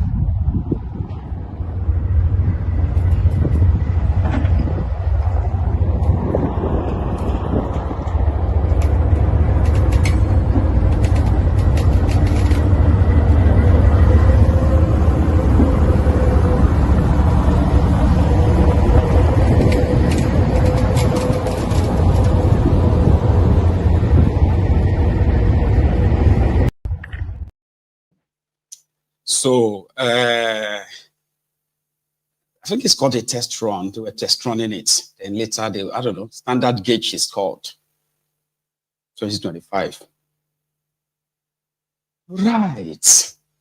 Brethren, I think we should take calls. For those of you who might want to react to the update tonight, I also have this final message. It is to remind every one of you that Prince Jejeman is releasing another single, okay, in which he uses music to express his own himself on the matter concerning the contraption Nigeria.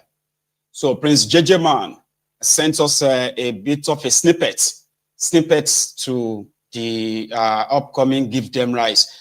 They give me, give me this, what's it called? A t-shirt, Give Them Rights, is titled.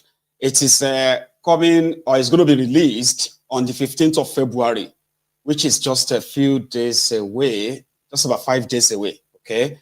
So here is the snippet. And yeah, once it is released, you can stream it on Spotify, on YouTube, on Facebook. Just go to Prince Jejeman on YouTube.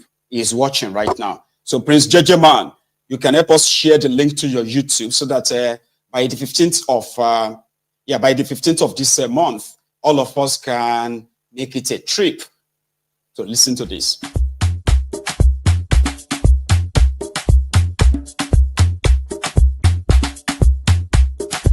Some people to do, some people to do. If you do me, I go do you. If you holla, you go here do. Electricity no day, Give them rights. Insecurity every day, Give them rights. Trillions and billions, Give them rights. Politicians they carry go, Give them rights. They go they shop, go they talk. If I talk on a treason, I know talk on a prison. Abomination. Today na tradition. Ebola nona soro kapotaba. Ebola ji walking stick agala. Nigeria bagona koko. Nigeria bagona koko.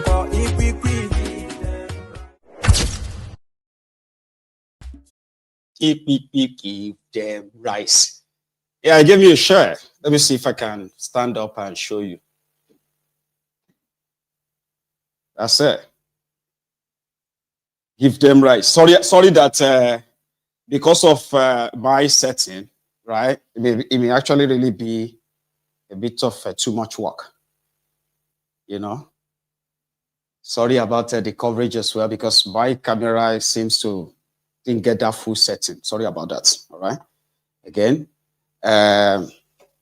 Give Them Rice by Prince Jejeman, and it is expected to be released on the 15th of February. So we were nearly 3,000 of us on YouTube earlier, but we only have just about 700 of us who have paid their own offering, which is like this broadcast. Like it, share it, and subscribe to my channel as well. Okay. So thank you so much, the African Wahala. We are going to go on a short break now. And by the time I get back, right, we are going to take calls. So the African Wahala, again, thank you so much for that constant notification for the viewers concerning the, give me a sec, sorry. So concerning the, how to support Mayegun's diary political. So thank you. Sorry guys for this. So I'm trying to kind of get a better one, but don't worry. Anyway, so I'll fix it before I come back, okay? So thank you so much. I am going to be back in a minute. Yeah, if you want to support Mayegun's diary political using my PayPal, yeah, you can use my PayPal, which is paypal.me/diaspora radio UK on PayPal, or you can make use of the buy me a coffee link. If you bring out your phone, you can scan this. There, you can scan it on your phone. I mean, with your phone, and then you can, you know, buy me a cup of coffee, supporting Mayegun's diary political. But most importantly, everyone, right? Remember, just like the broadcast, that is more than enough on the side. Libabs, thank you so much for all your support. And then God continue to kind of like bless you and make you whole as we have been praying. So thank you so much, everyone. I am going to be back in a minute or two. Now, if you have anything to add to this conversation, what you have to do is to use the link, I mean, the number on your screen. It is WhatsApp call only, by the way. So when I come back, we shall pick or take calls.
Thank you so much for still being there.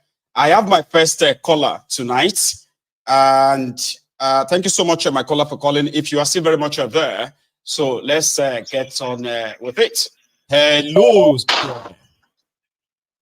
Hey, bye, Gumaba. How you doing? Hello. I'm all right. Good evening. How are you doing? Well, I'm very well as well. Thank you so much for asking. Yeah, Mayego, thanks for what you're doing. Please, Meg, there's something I want to say, right? Okay. Mayego, go school. Okay. Go school. School no be scam. Hmm. Can you just imagine the confidence, you know, of Mazi Nnamdi Kanu dishing out facts and figures? Go school, no be only to work. So no be scam. No be scam. Do you understand me?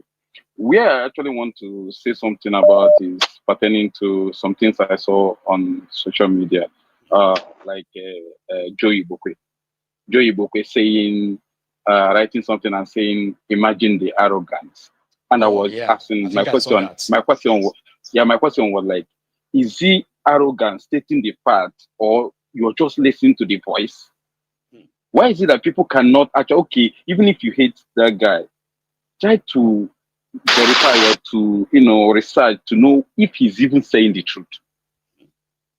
But no, dispute what he's saying. Exactly. Dispute what he's saying. Nobody's talking about that. It's just the tone. He's arrogant. He's arrogant. You kept somebody in detention for how many years? And you want him to come and be romantic. You want him to come and be romantic. I don't get it. I don't get it.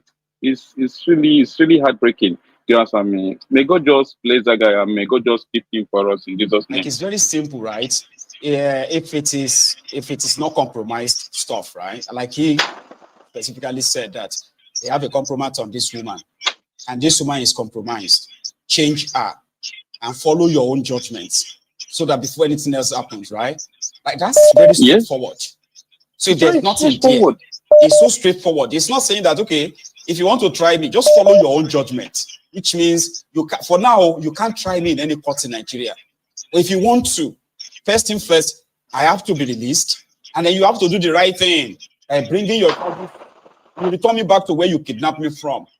You are breaking your own law, you are breaking international law, and at the same time, you want me to believe in your justice.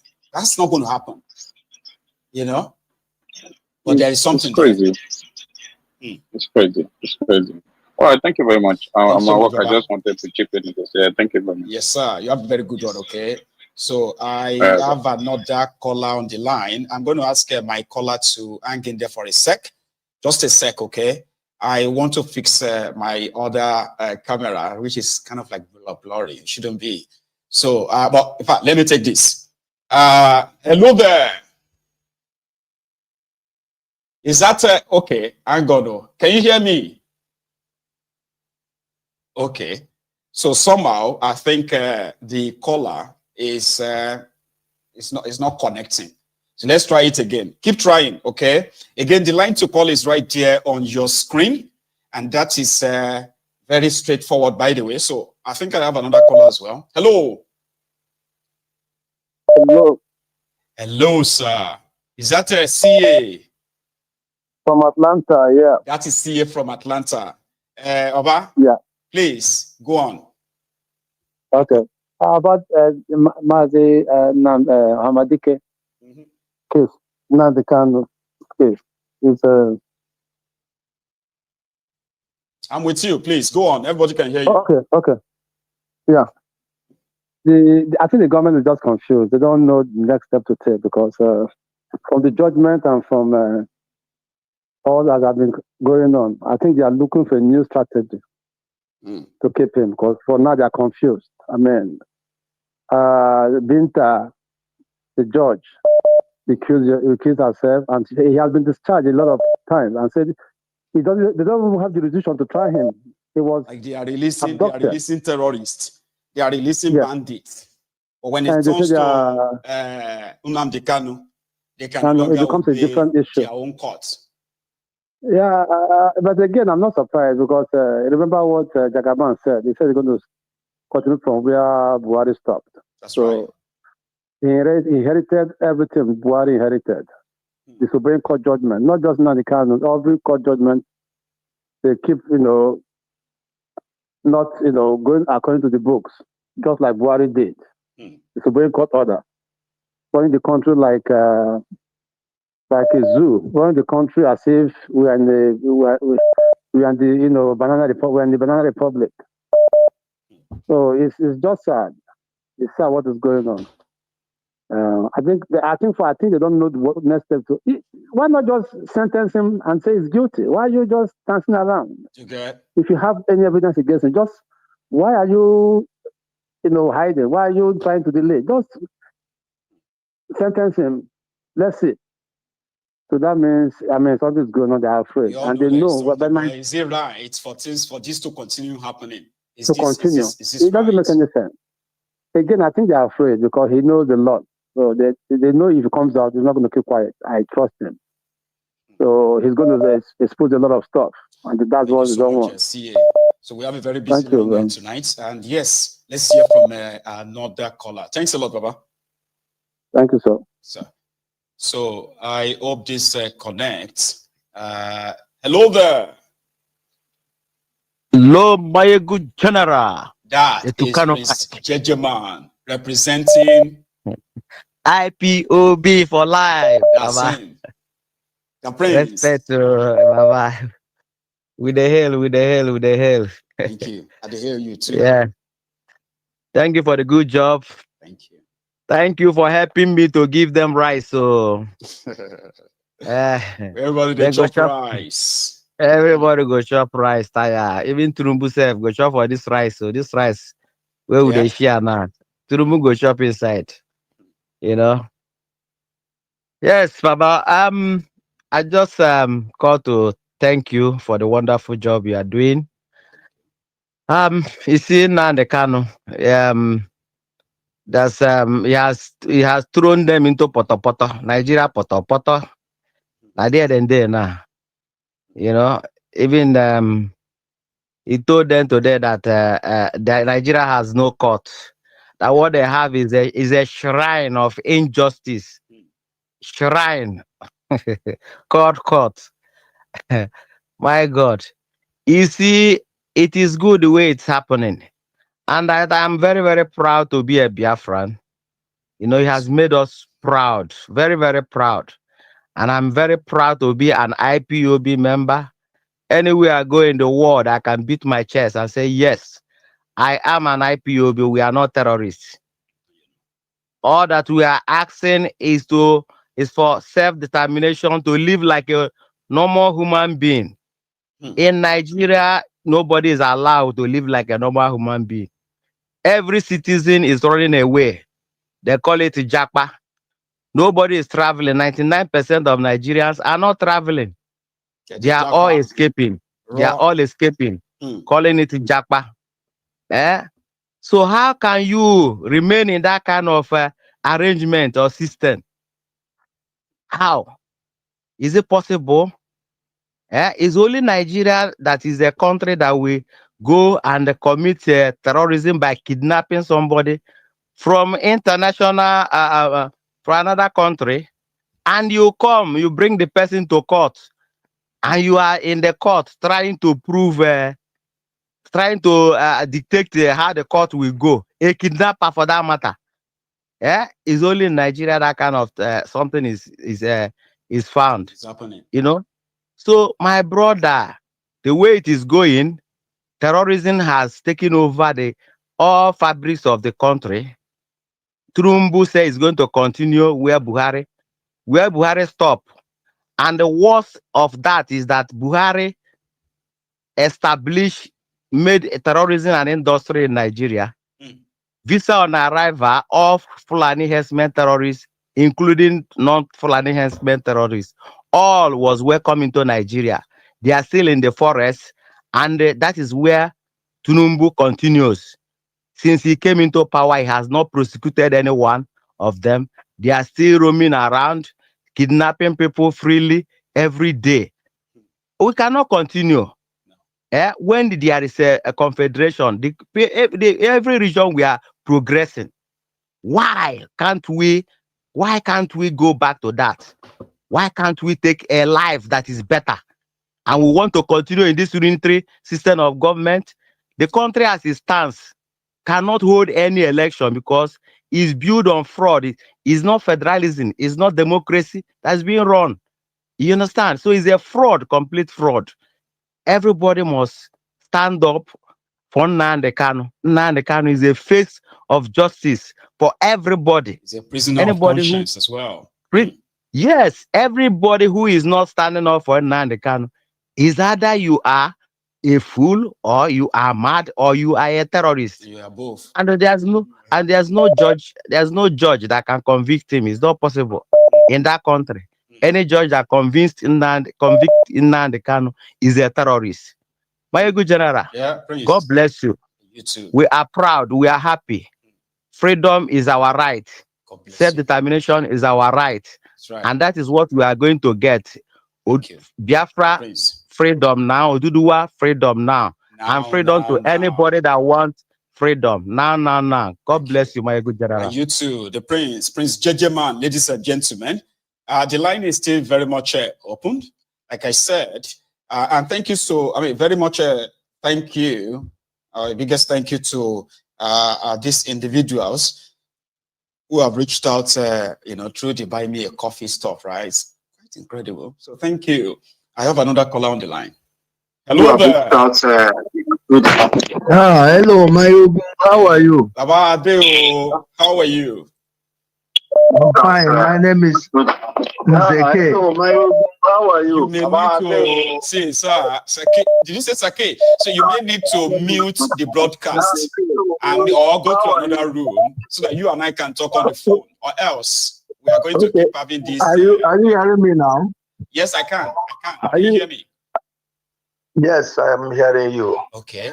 I think it's better now. Go ahead, sir. Yeah. I just want to commend you for what you are doing, and as well put my own input, something that concerns our brother Nnamdi Kanu. Yeah, he made us proud. That is why we will continue to do what we are doing, because we know he still has that zeal for what he's there for. Yes. And therefore, we that are outside, we cannot relent. We will continue to push on. God bless you. He has shown Nigeria what he said. He said, in your court, I will defeat you. And that is what they are running after. That's right. That is why they are running away. So there is nothing they can do. And they will continue they say they have adjourned it indefinitely. What does that mean? That means they to adjourn it indefinitely. Imagine. That is to tell you the sort of mess that we are into. Okay, imagine you are his brother, let me call him so, Joe Ibokwe. What does he know?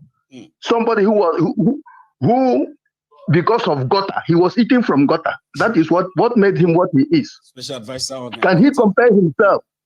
Can he compare himself with Nnamdi Kanu? Possible. It's impossible. So our people are just like that. I like what is happening in Nigeria, and I will continue to pray that the sort of disgrace that the Nigerian government, mostly those our politicians, the sort of disgrace that is coming upon their heads will continue to happen. Do you see what happened to Rivers State, former Rivers State governor? Yes, sir. That is how it is going to be happening. They will be exposed. They will be disgraced continuously since they don't want to change. These politicians, if they will not change their way, that is how it will be continued. They will continue to receive it. That one is still in London, in Britain. In Britain, this one now has gone to America. So that is how it will continue. Since wickedness is only what they have taken as a shield, it will continue to be like that for them. We shall be here to document it. Yeah. To document it all. I'm telling you so much, Mazi. We'll keep a man under pressure. Thank you very much. Have a nice day. Until when this innocent man is freed, because you cannot you cannot kidnap somebody, and it is time for you to possibly follow your own law, and you decided to change. There is no way. You know what I mean? It doesn't work. Okay. Imagine. Okay, why did they send what do you call him? The kidnapper Evans. They send him to school. So Nigeria supposed to go back to school. If kidnapper like Evans can go back to school, then Nigeria as a kidnapper, because they kidnapped this man, they should go back to school. I like that. I like that line. Mazi, thank you so much for thank you, my brother.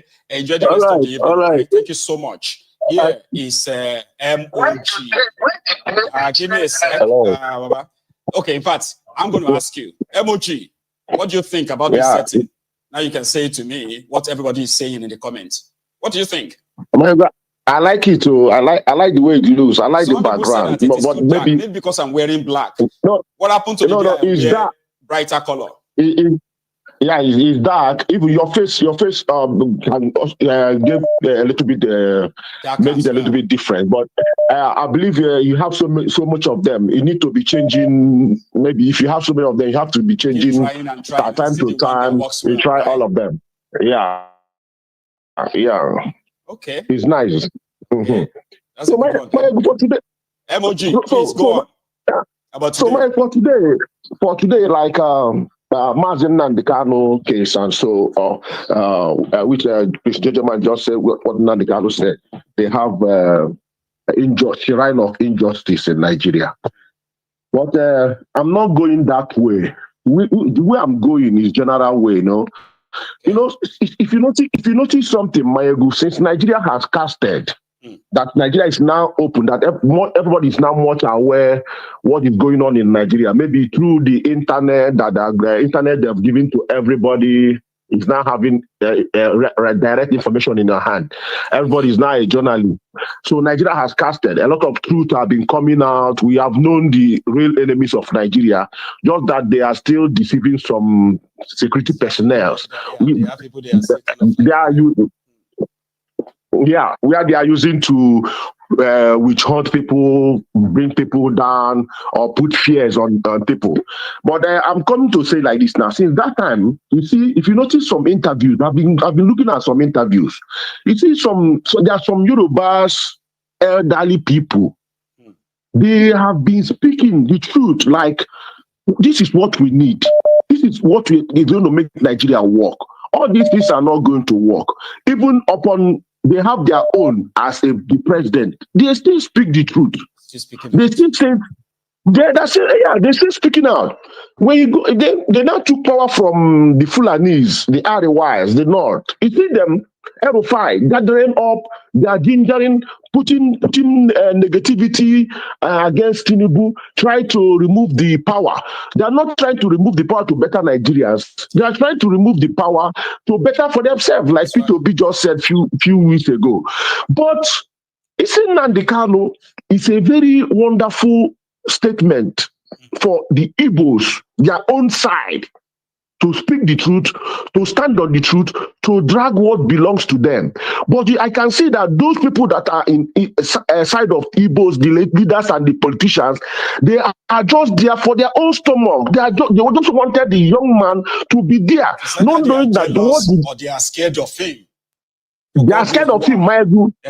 They are scared of because he doesn't have money like them, so they are scared of him because once Nnamdi Kanu is outside, they won't admit to this. So, but when they begin to talk, and tell you why they disagree with Nnamdi Kanu, you will begin to smell the jealousy or fear in what they are saying, but they won't admit it.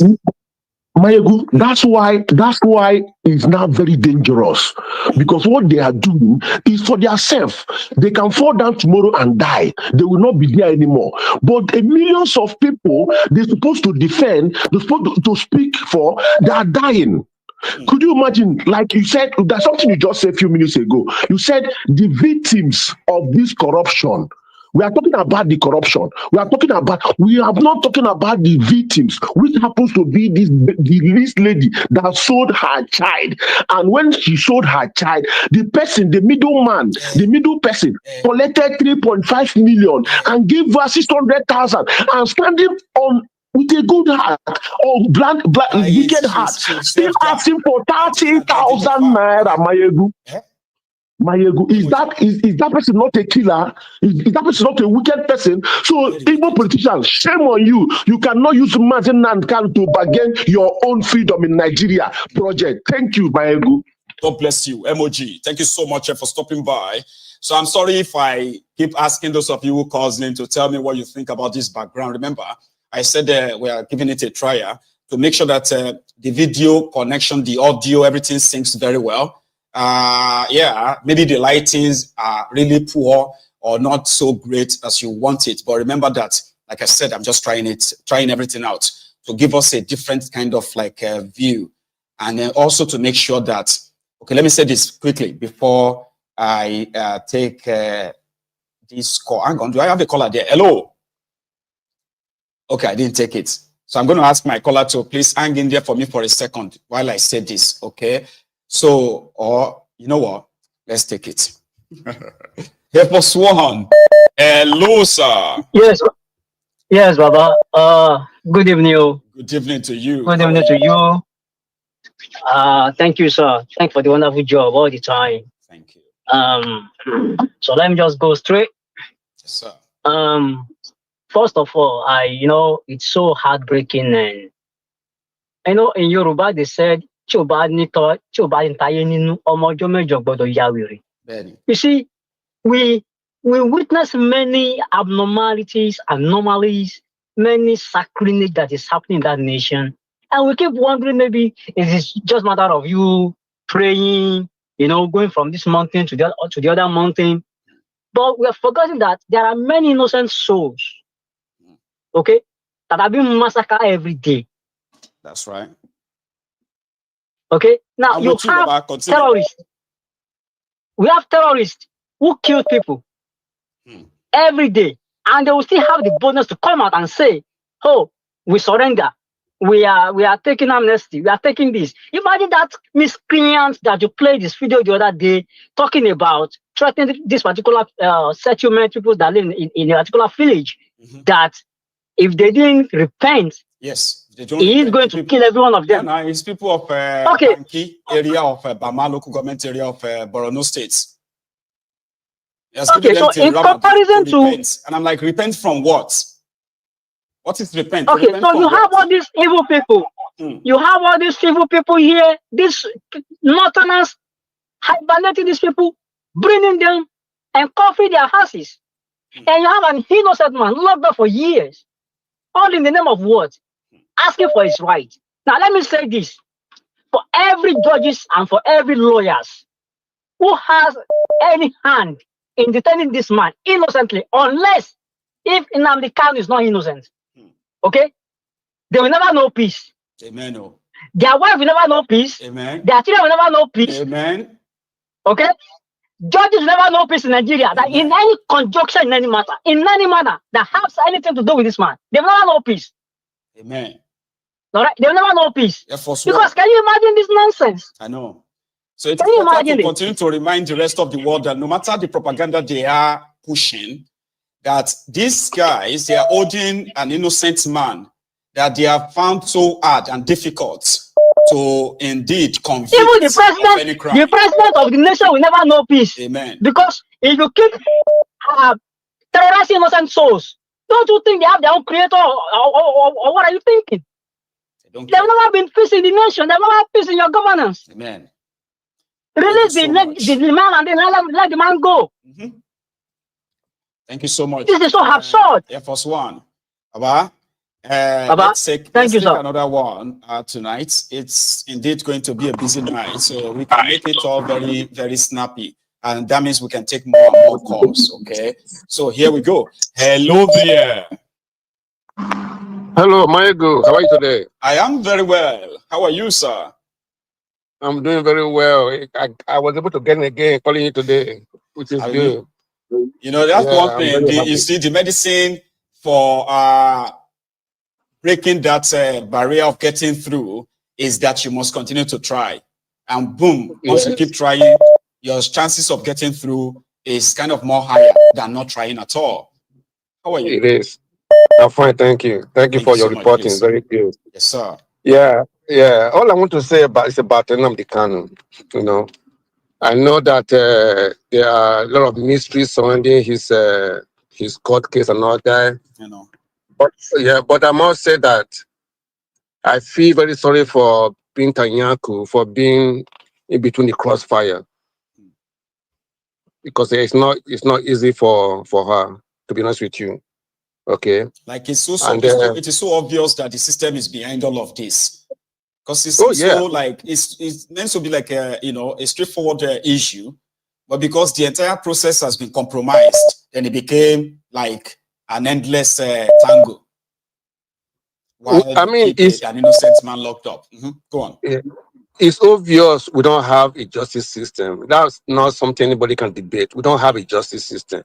If we have a justice system, why would they say they want to go and beg the president? What has it got to do with the justice system? Exactly. That's one, okay. Then secondly, I want to say is this. I wish Nnamdi Kanu did not end up in this way, to be honest with you. I wish he did not, because I mean, it's avoidable, except if this is just a mean to an end. This is completely avoidable, but here we are. I watched a clip about one woman that want Nnamdi Kanu not to go to any African country, that he will be deceived to come to one of these African to come to one of these African countries to come and receive money or something that I told him, he said, don't go, it's a trap. So when all this happened, that was the first place my mind went to about this whole thing. Well, you see the idea, you see the propaganda of he went to Kenya to go and collect some money was actually planted by the Bokwari's government. Nnamdi Kanu was not in Kenya to meet anybody to collect any money. In fact, if people kind of will remember the activities that weeks or months before they kidnapped him in Kenya, right? The weeks before then, he was making this frantic effort that was beyond Nigeria. He was meeting with other people who kind of posted themselves as revolutionaries too across Africa. So he was building bond. He's been to this West African or this Africa few times on like codedly without going to Nigeria. So you see, this particular one was just one of those supposed clandestine visit to Africa that nobody would have known about. See, Nnamdi Kanu has been to Cotonou, Benin Republic, where on record he once met with this Asari Dokupik in Cotonou. So he's been like traveling to some of these African countries without any problem until this particular one. It's the idea of, don't go to Africa, they are going to lure you there, this and that, and then adding money to it, like, they will deceive you to come and collect money. It is it is one horrible, kind of propaganda that was dropped into what ordinarily would have been like, he went to Africa to do what? So maybe let's just say that he went there to collect money. You get that now? So they planted that all this while. So you remember that also, the same Nnamdi Kanu, where we used to kind of lambast everybody and the rest, started meeting within Nigeria, met with Showore, met with some other Afenifere leaders, met with some people, other people, even within Nigeria, far from his usual. So it wasn't in Kenya to collect any money or meet anybody to collect any money, unfortunately. But that propaganda has remained in the public domain just to kind of plant that doubt. Baba, finish your stuff. Yeah, thank you. Yeah, thank you for the correction.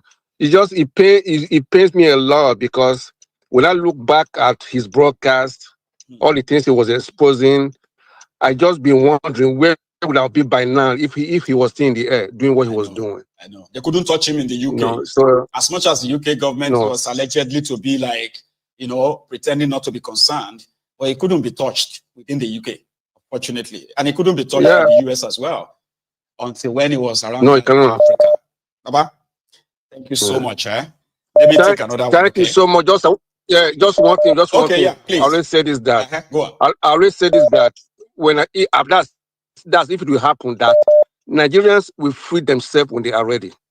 Thank you. God bless you, sir. Thank you so much. Okay. So I have another caller on the line, and I want to believe that this is Osita. One name. It is always your one name. One name, the number. And you can never stop being my one name. No matter what anybody says and anybody says. I love your studio, but the background. But I hope that we'll be able to see you when you are dancing Ashwaju Bilabo. So we'll see you. So all of you have become so used to that, Abi. So anything that takes that out of the equation is a deal breaker. That your dance is always something else for us. You understand? It's entertaining. Like I said, we are just trying out a few things, okay? Whatever works for us. When you dance like that, the hellfire called Nigeria, they don't like it. They cry. Like, what is wrong with him? Why is he dancing? What is wrong? What is the way he's dance? Why is he dancing? It gets them more mad, right? Yeah. I know. Anyway, thank you very much, my brother. Yes, sir. And thank you for the opportunity for me to contribute to this quarter. Thank you, sir. You see, you've always said something about Nnamdi Kanu from the beginning that people didn't realize, even until now. Maybe some of us will still misplaced it. Nnamdi Kanu is like a trophy to the Nigerian government. It's a medal for them.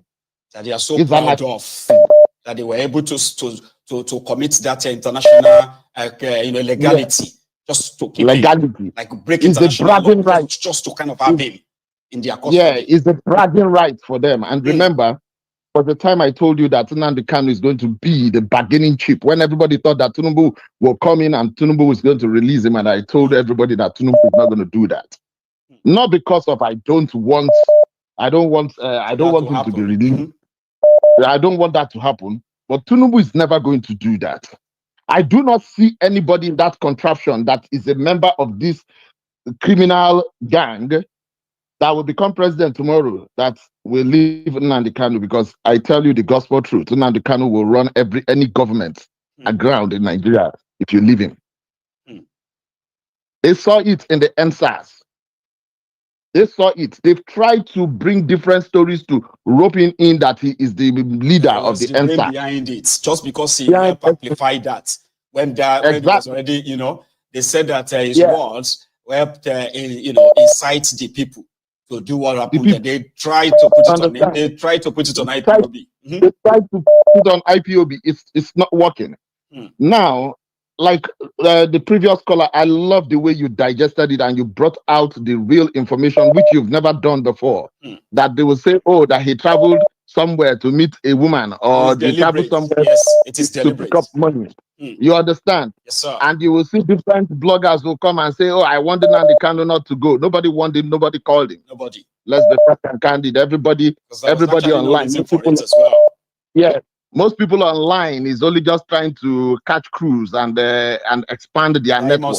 It doesn't even need, the way the IPOB, for clarity again as well, and you can correct me if I am wrong, Osita, the way IPOB operates, Nnamdi Kanu doesn't even touch IPOB money. Like he's not even, except for giving directive, right? Money doesn't come to him directly. Yeah, if you're going to go to, when people talk about him going to go and collect this or that, if Nnamdi Kanu has to kind of process or be involved in anything money, it's when they actually paying out. Exactly. IPOB paid $1.6 million in 2020. Are you going to go to the simple question there in today's world? Are you going to go to another best country and they give you $100,000 and you carry down $100,000? You travel down, like who does that? It doesn't work that way now. No, so let's. But it is the propaganda that people, because a lot of people were looking for answers. What was he doing there? He's always been visiting Africa. Exactly. Everybody knows and if he wasn't pretty much like the lie they sold to the Kenya government. And how did they do it? Right? The reason why most of these African countries didn't cooperate with them, Osita, was because there was no reason for it until they sold a fake intel to them in Kenya that it was in Kenya to meet with the El Shabaab. And El Shabaab in Kenya is like Boko Haram in Nigeria. So their own police now decided to act on it. Somebody will come meet El Shabaab, and go to the hospital where he was registered, checked, when he wasn't feeling well, when he got to Kenya. Let's will come meet terrorists, go do that. He wire a car and drive himself to the airport to pick somebody up. If he was, you know what I mean? But they deliberately planted that. So because I am one of the voices as well in different platforms. I will say, oh, anybody who is a freedom fighter, we have to liaise with each other. We'll go to even different countries so that we'll have the same voice. Because fighting against that contraption, Nigeria is fighting against the evil that is happening in Africa. That is what we all are doing.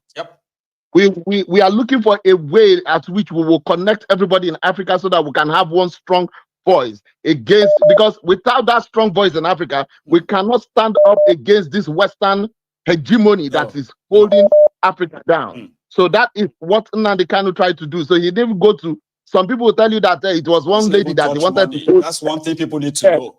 So there are some things they will say, like you will always say. You will think they are joking. They will keep saying one particular this thing, like that that criminal that came and said, "Oh, Nigerian GDP is growing by 13%." They will keep saying all those things that that the Port Harcourt refinery is working, the Kaduna refinery and they is working. begin to believe it. So when you try to present a fact that is contrary to it, they will flare up.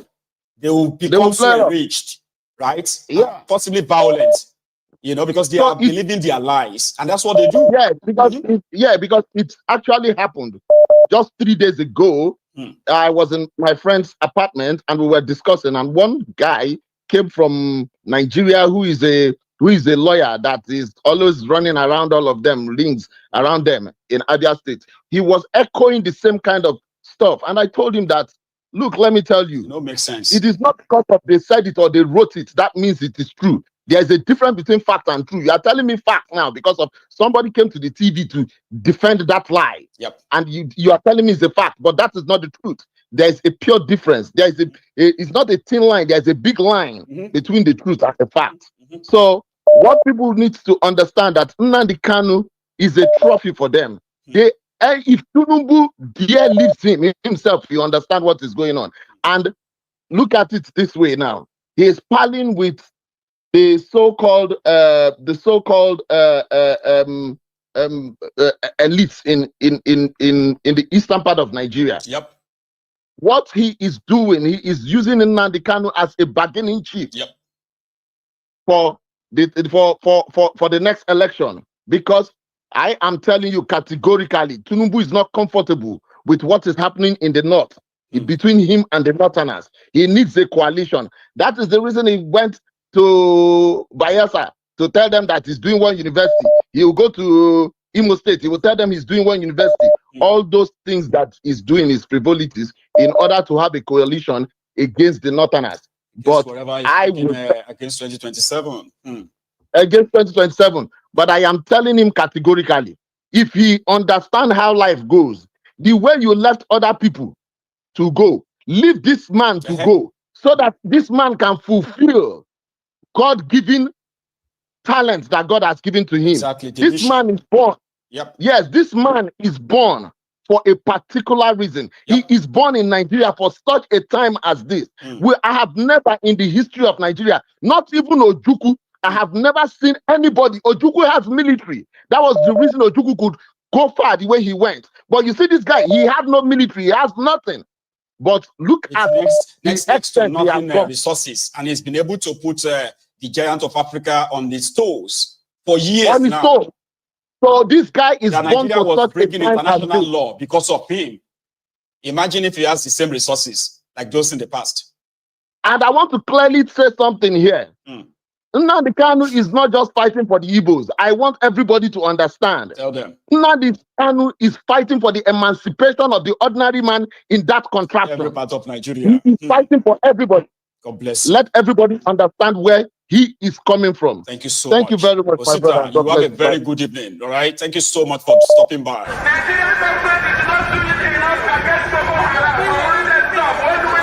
My name is Nnamdi Kanu, and the reason why we're here today is to protest the killing of innocent women and children, and men for that matter, all over Nigeria, especially in the northern part of Nigeria. We are not happy, we are not pleased with what is happening, and that is why we're here today. As you can see, there are a lot of Nigerians who are protesting about the killing of families, people who are determined to tear the country apart violently, and it is not something that we support. It is not something that we would like to see continue, and we are here today to send a clear message to the Nigerian government, to the High Commissioner, that what is happening in the country is unacceptable, and we cannot accept it. If that continues, it will lead to the violent disintegration of the country. There will be no more Nigeria for anyone to go to. There will be no Nigeria for anyone to refer to. In fact, what is happening in Somalia today will be like a tea party. So we cannot allow this nonsense to continue. Something has to be done. And the consequences of the actions of terrorism in Nigeria must be driven home to the people, so that even the terrorists themselves will be able to understand that there is no mileage in where they're going. The only thing they can accomplish is the breakup of Nigeria If they think that they can cower people, if they think they can force people to be coerced into a religion which is not theirs, then they are clearly mistaken. We are asking for peace. We are asking for people to get together. We are asking for everybody who loves Nigeria, who is associated with that country, to please prevail upon terrorism in Nigeria so we can bring it to an end. That is why a multitude of Nigerians are gathered here today. Those of us in the UK are determined to work with the government for peace. We are determined to work with the Council Committee for peace. But one thing we cannot stomach is a repeat of 1966. What is happening today in Nigeria was the reason why Nigeria fought a bitter civil war for 3 years between 1967 and 1970.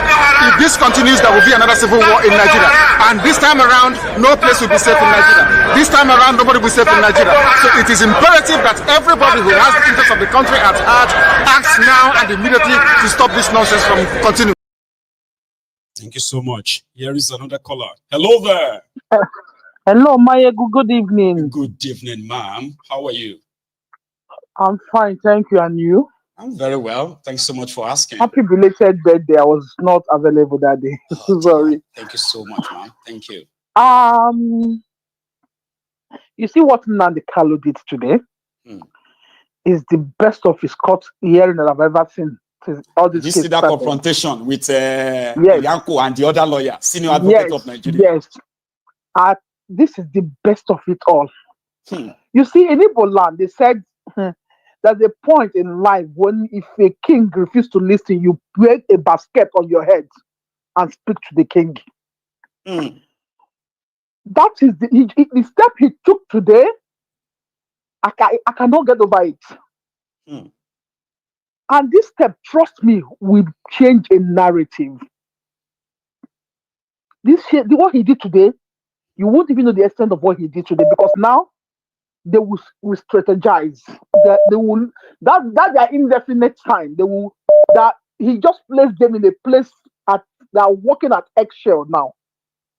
They will be so confused, they don't know what to do now. Now somebody was talking about Tinubu. I keep on saying it. Whenever I come around here. Buhari does not have the capacity to track Nnamdi Kanu down. I keep that Tinubu is a major player in that tracking down. He was not in the government, but he plays his network. This guy has a vast network. And you know one thing about networking, when you're silent in the background, you operate better. So this guy has been in network holding, and then Nnamdi Kanu has a lot to say when he comes out. So we know that he will be okay. Let me put him to put. Look at all those people who claim to be militants. They ended up under his fingers, right? So exactly. Nnamdi Kanu, even Nwazurike, right? All of and them. Others, right? But Nnamdi Kanu is the stubborn one that won't come under his claw somehow. Exactly. And Tinubu cannot give room for who he cannot bend. If he cannot bend you, he cannot give room to you. So when he was, to me, my own opinion, I feel that when he was planting that network that he was doing it at the same time, hoping that he will use it on his next campaign, but it did not work out for him. Are you getting my point? I'm with you. So this guy is not ready to release this guy. Even in 2027, he might not if he doesn't clear his tables well. Because Tinubu, I told you, I used to say it from the one when we were doing campaign. That if this man enter the city, he will not leave. That is more than, you know, I used to say, whenever I come, I know you remember my voice. I used to say people are saying it now as well. That if you enter the city, he's not living anywhere. I said it in this platform. That was 2 years ago. And people were saying, no, it's not possible, not Nigeria. I said, this is very possible.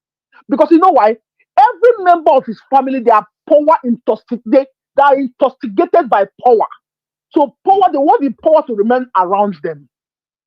Even if they put him, if he lives on that seat, another person wants to come up. And I keep on saying it that even as it is, that he doesn't have the full capacity of what he's doing, that his wife and his children, they are all in it together, dragging thousands of power among themselves. So the only prayer will be praying that in that their little camp that is called family, let there be division. But when there's division, something will happen. Now, looking for Kanu to be released before 20, you know what? That only this thing that he did today is what will trigger, what will favor him. If he has not done this today, there's nothing like release for him, because there's a lot of secrets, deep secrets, that led to his capture. You know, people are already enraged anyway. People are already angry. Tinubu is the most unpopular president in Nigeria history, to be honest. Yes. So you understand? Yes. Right now, they don't want anybody to start like riling them up with facts again. So this Nnamdi Kanu coming out right now is like, I mean, they can afford it, can they? In fact, this is Nnamdi Kanu's action today is a Christmas gift for me. It's the best thing, because nothing would have happened if he didn't speak today. Nothing would have happened. Because there are more to hear when he comes out, when the secrets involved in... If this guy comes out, the people that you might be suspecting you might be shocked that it's not the people that betrayed him. So I just want to... That's what I just want to say. I thank him for doing this today. Thank you. Thank you so much. Yes, ma'am. All right. Thanks so much for that, your own contribution, and from that perspective as well. Okay, you stay safe. All right. So again, if you have been with us for the night, remember that liking this broadcast, again, I say a very big thank you to those of you who have been, you know, codedly buying me all cups of coffee in the background. So thank you so much. And thanks to Prince Adewale Mebute, the African Wahala, who has been very consistent in sharing the link with us in the comment section. So, and I think he's on the line as well. Hello there. Yes, sir. Yes, sir, my general. African Wahala, Prince Adewale. How you doing, Baba? I'm good, Baba. I'm good, brother. Thank you so much. Yeah, because you won't probably lie to me, okay? What do you think about this setup, this visual? Yeah, that's why I actually called in. That's the only reason I called in to comment on the visuals.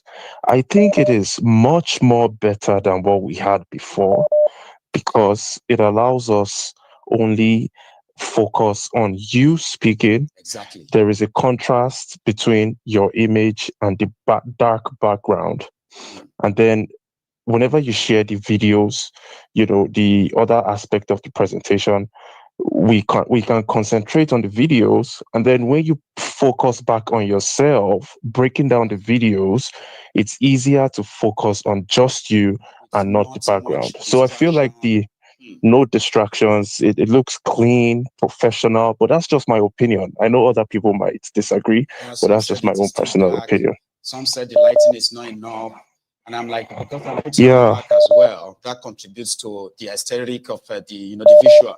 So if I'm putting up any other color, it's going to be a little bit different. But like I said, we're just trying and see which of them can juggle it around and see which of them actually relax. And you are so right with your observation, okay? I was trying to make sure that I am the center of attraction, which means what I'm trying to say, you are either looking straight into my eyes or just looking straight into my mouth. There's no distraction anywhere. The background is like completely gone, just me.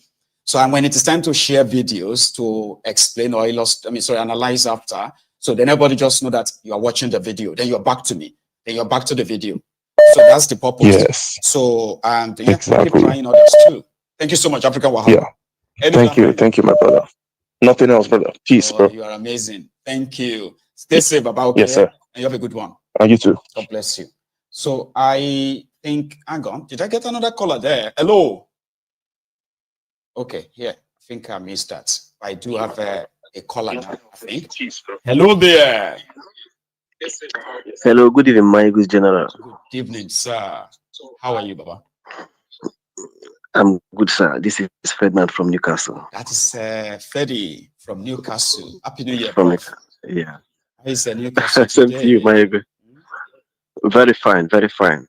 I've been following. It's been a while since I called, but I've been following the broadcast. Yeah.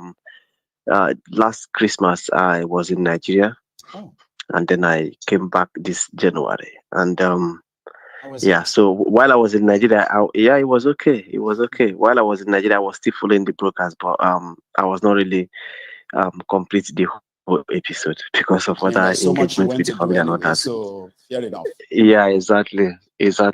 So my one of the reasons I called is because you know, a few months ago, you've always been telling us here that nothing is happening in Nigeria, that they've been printing money and all that. Yep. And I really confirmed it, you know, going back this Christmas.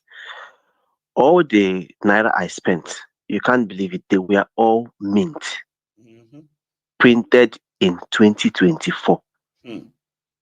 Some of them were even printed that December. They are like printing money almost Like every month. starting from 100 naira, 200 naira, 500 naira, 1000 naira. They were all mint with 2024 date. With the hyperinflation. And that is very serious, Michael. Like, I never really knew that people back home are really going through a lot like this until I had to be deep there myself. When you actually witnessed it. Exactly. When we talk about that place, right? Sometimes it's going to sound like an exaggeration. As if you are over-exaggerating. Some people feel like we are celebrating bad news about the place. No. They have seen so much bad news that sometimes fake news, lies from these people. Okay? The people have seen so much lies, right? Exactly. That they sometimes just want the lie to be true. They will know it's a lie. But they will begin to tell you that exactly. Well, let's just hope that it is true. Like they've heard so much lies. Exactly. That they wanted every lie, sometimes some lies to actually be true, unfortunately. Yeah. Everything the price of everything has gone up. People are angry and mad. Nobody is happy. Everybody is just thinking of how to extort one another and live. That is just what is going. The average Nigerian youth, is actually thinking of how to scam another person to survive. So it's not like a jungle where there is no rule. Politicians are busy blowing sirens, just gallivanting everywhere. There is no law and order. It's just like a total mess. If not, I had family members there, I would have destroyed my Nigerian passport and never even go back to Nigeria again. But that's by the way. You see, what happened today in court with Nnamdi Kanu is like a lone man fighting for himself. Even though Nnamdi Kanu has a lot of supporters, I'm one of his supporters. You see, the Nigerian criminal justice system has turned into something else. Already there's no justice there. So those of them that describe that, kind of like portray themselves as honorable justices should be described as dishonorable injustices, because he has actually lectured them in the court hall today, including a son and a judge. You get, and they don't really have. There's an affidavit signed. It's like a court judgment signed by exactly that recused themselves. So now it's like you can't just do that. What I do announcement of the Court of Appeal when there is no appeal against that recusal. Exactly. So why would you want to legalize yourself by illegalizing yourself? Is exactly something he has really kind of like exposed them, and I just hope that this the episode that played out in court today is actually going to lead to his freedom, because he has really taken a lot from them that he just had to like let it all out today. Because he's screaming is this and that. I was like, you try and go through what he's been through for just 1 week. Witness the injustice. Those people are stupid. Just for a week. Those people are stupid. People they cannot even take it. They can't. Mind you, he has been tortured before now, and he has gone through a whole lot of inhuman treatment, and his spirit is so strong. So I was just so happy watching him today, and educating those so-called legal professionals in their own very court today. So that's just one victory for all of us here. Yes. And one more thing, Michael, there's this video that's been trending on YouTube about Werewike being arrested in New York. I don't know how true is that information, because it's not true. Forget that. Oh, okay. Yeah. Because I thought it's been arrested. Well, you see, the entire space is saturated with some people who just want to make up, news, so that others want, like we just said earlier, right? Others also sometimes they want some news to be true. You understand? Yeah. Like they have been lied to so many times that they will begin to argue with you and say, my friend, see, they buried the case. You don't understand. It's true that I was arrested. They had to call Tinubu. You had to call. You get what I mean now? Because they want it to be true. Exactly, yeah. They want it to be. Some people have been waiting for karma for Willy Wiki. So they don't know where the karma is going to come from. So any news that says, damn, they want it to be true. Exactly. Our psychology has been so messed up so many times that people just, imagine things and they want it to be true. Exactly. But if anybody says Asari Dokudob has been arrested by DSS, there will be some people that will believe it. Because they want it to be true. They say, yes, we knew it. Then if it is no longer true, they will now come back and say, no, they settle him. They bury him. That's what happened. It is true. They arrested. I saw him. I saw when he was arrested. You know them. That is how they operate. That is how they operate. Thank you very much, my. You're doing a wonderful job. Thank you so much again, and you're welcome back. By the way, okay? Keep it up. Yeah. Cheers. Thank you very much. Good night, sir. Yeah. So, thank you so much, everyone. We still have about 5 minutes to go. Okay, and I want to say this to Sir Ferreira. I got your email, and I've responded to your email. You see, Ferreira is starting an online radio that will be exposing as much as they can, exposing the happenings in the contraption. So they are currently test running their streaming and what have you. And I've been invited to their maiden broadcast. So Ferreira, if you are watching, sir, I have accepted your invitation. Just follow the email I sent to you. As long as it doesn't clash with our prime time on Mayegun's Diary Politico, I can always grace such. You are such, a big uncle, so to say. So thank you. Here is another call on the line. We are almost done now. So if you haven't really liked the broadcast, please do now, okay? And if you have liked it, don't do it again, because you may likely just take that away from, So here is my caller. Hello. Good evening, sir. Good evening to you, Baba. I just target the thing. I said this night I must get through. Make I still talk my own. And here you are. How you doing, sir? Nigeria. I'm very, very fine, sir. I don't need to reveal my name, but I just want to say something. Say Nigerian people, right? Just hell yeah, Baba, fire. I say Nigerian people, they don't want hear word, but now they can't go make them hear word. They go hear word. They show say they too sabi, but waiting them they can go put pepper for their anyash. They go release them. They go leave them. I mean, you can see the reason why they are afraid of him now. Everyone who saw what happened in that court today, Baba, can tell you that God knows what and what they always encounter when they engage him in private. The reason why they feel like this guy is not ready. This guy is not ready to play ball. If we release this guy, it's going probably to be more brutal. And with the level that Nigeria is right now, or more, Nnamdi Kanu can be out there. Because if you listen to what happened in court today, or the way he expressed himself today, we can understand why they are afraid of him, Baba. They are really, really afraid. When I mean, all that people want shoot out, they want shit for body. They have to adjourn the case indefinitely. Like they have to go and think of, okay, what can we do now? What should we do now? Like, Baba. They don't get what they go do. They go live and by fire by force because you know go stop to put pepper for their nyash. That one I can guarantee everybody for that country. Oh, we will just live on like that. But Nigerian people will get word by force.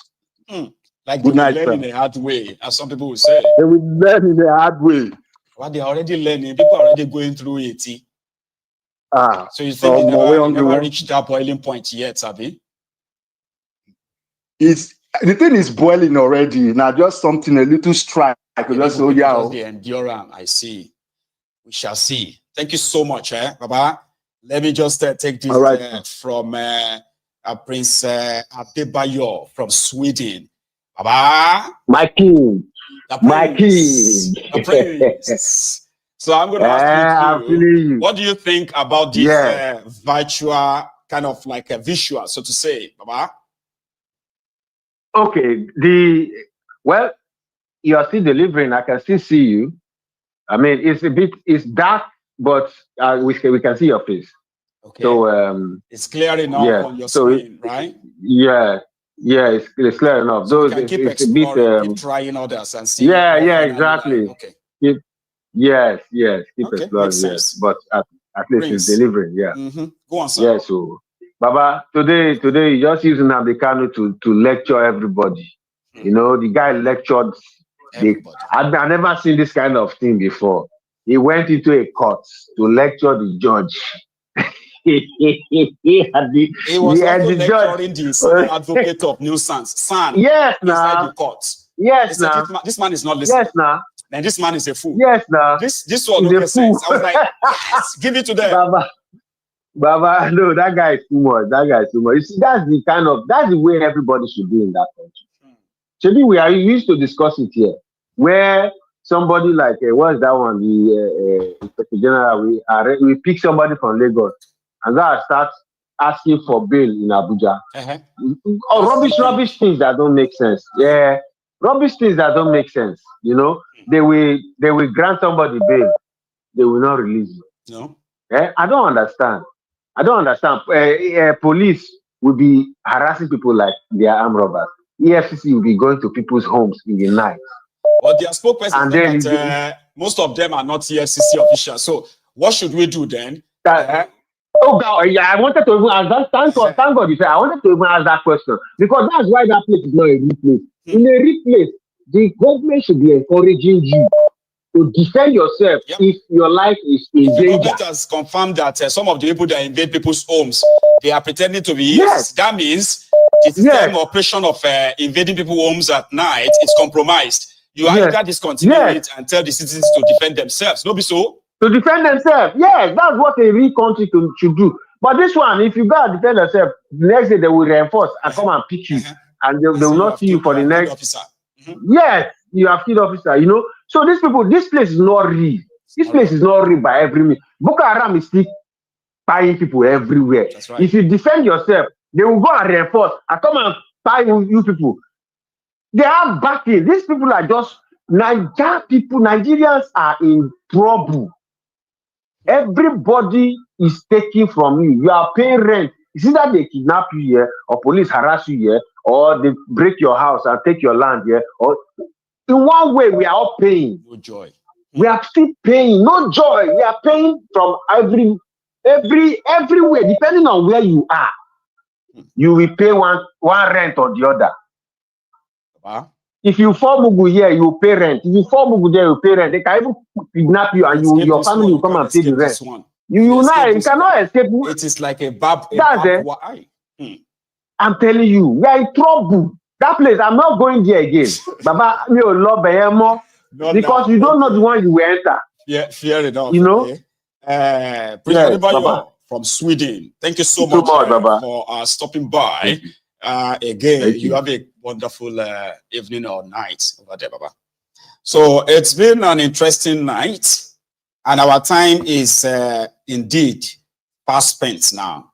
Okay, so I want to say a very big thank you to all of us, especially those of you who actually joined us for the first time. If this is your first time on Mayogun's Diary Political, take your time. Read the titles of some of the broadcasts or the content on this platform, and go through them and possibly digest more about Mayogun's Diary Political. And to those of you who have been here for a while, again, thank you to my callers, to the commenters, to the sharers, to the likers, the coffee buyers, and everybody who has shown tremendous support for Mayogun's Diary Political. So I am going to see you again tomorrow. And remember, please, don't ever stop watching and sharing Mayogun's Diary. So good night to you from here, everyone.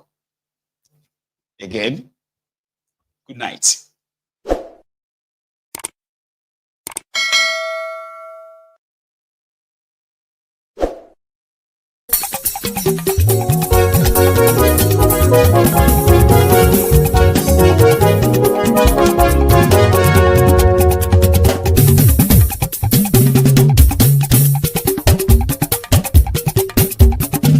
Mayegun làwa mọ̀ làmọ̀ tó dòdòdò.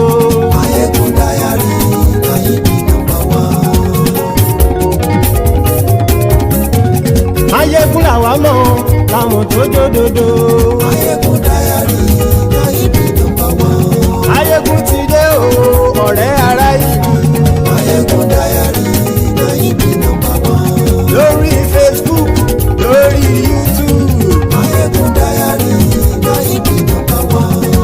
bó ṣe ń lọ ni Máyégún já wa sí. Máyégún Diary na ibi number one. Àṣírí ọ̀jẹ̀lú kì í bò níbẹ̀ o. Máyégún Diary na ibi number one. Bó bá ṣe eré àní Máyégún máa wí. Máyégún Diary na ibi number one. Ó sì tún ṣe eré wàá gbọ́ níbẹ̀ o. Máyégún Diary na ibi number one. Máyégún Diary politico. Máyégún Diary na ibi number one. Godfatherism kò sí lọ́rọ̀ Máyégún. Máyégún Diary na ibi number one. Ẹ farabalẹ̀ sẹ́ o kẹgọ́rọ̀ lẹ́nu o. Máyégún Diary na ibi number one. Àní Máyégún làwa mọ̀ tójódodo. Máyégún Diary na ibi number one.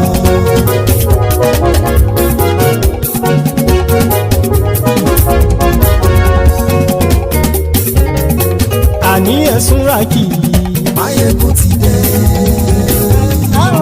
Máyégún ti dé. Ọ̀jẹ̀lú ẹ̀sùn rákì. Máyégún ti dé. Àní ẹ̀sùn rákì. Máyégún ti dé.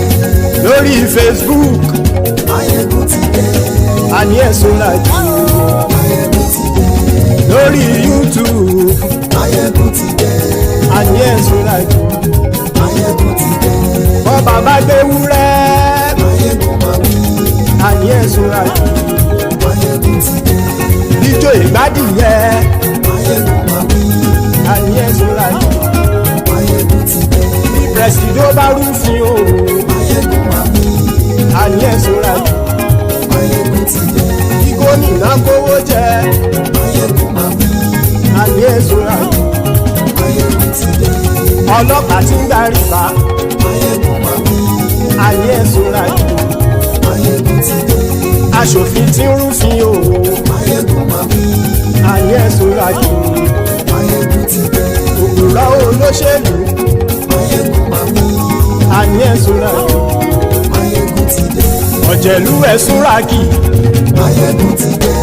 Àní ẹ̀sùn rákì. Máyégún ti dé.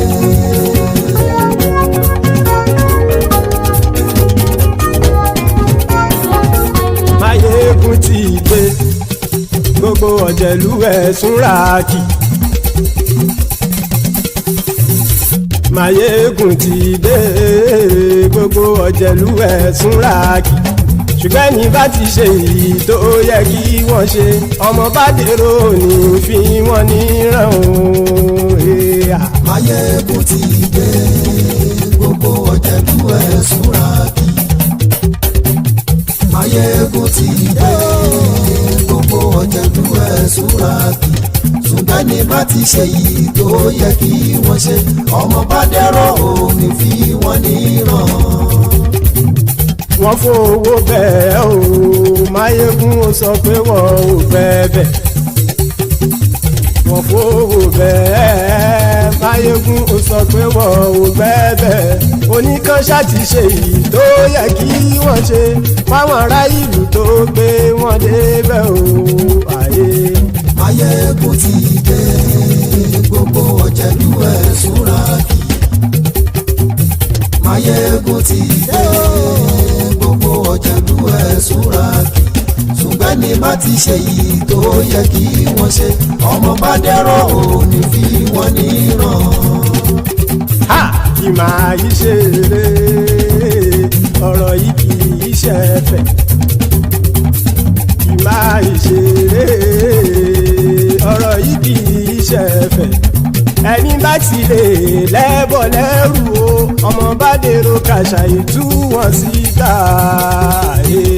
Máyégún ti dé.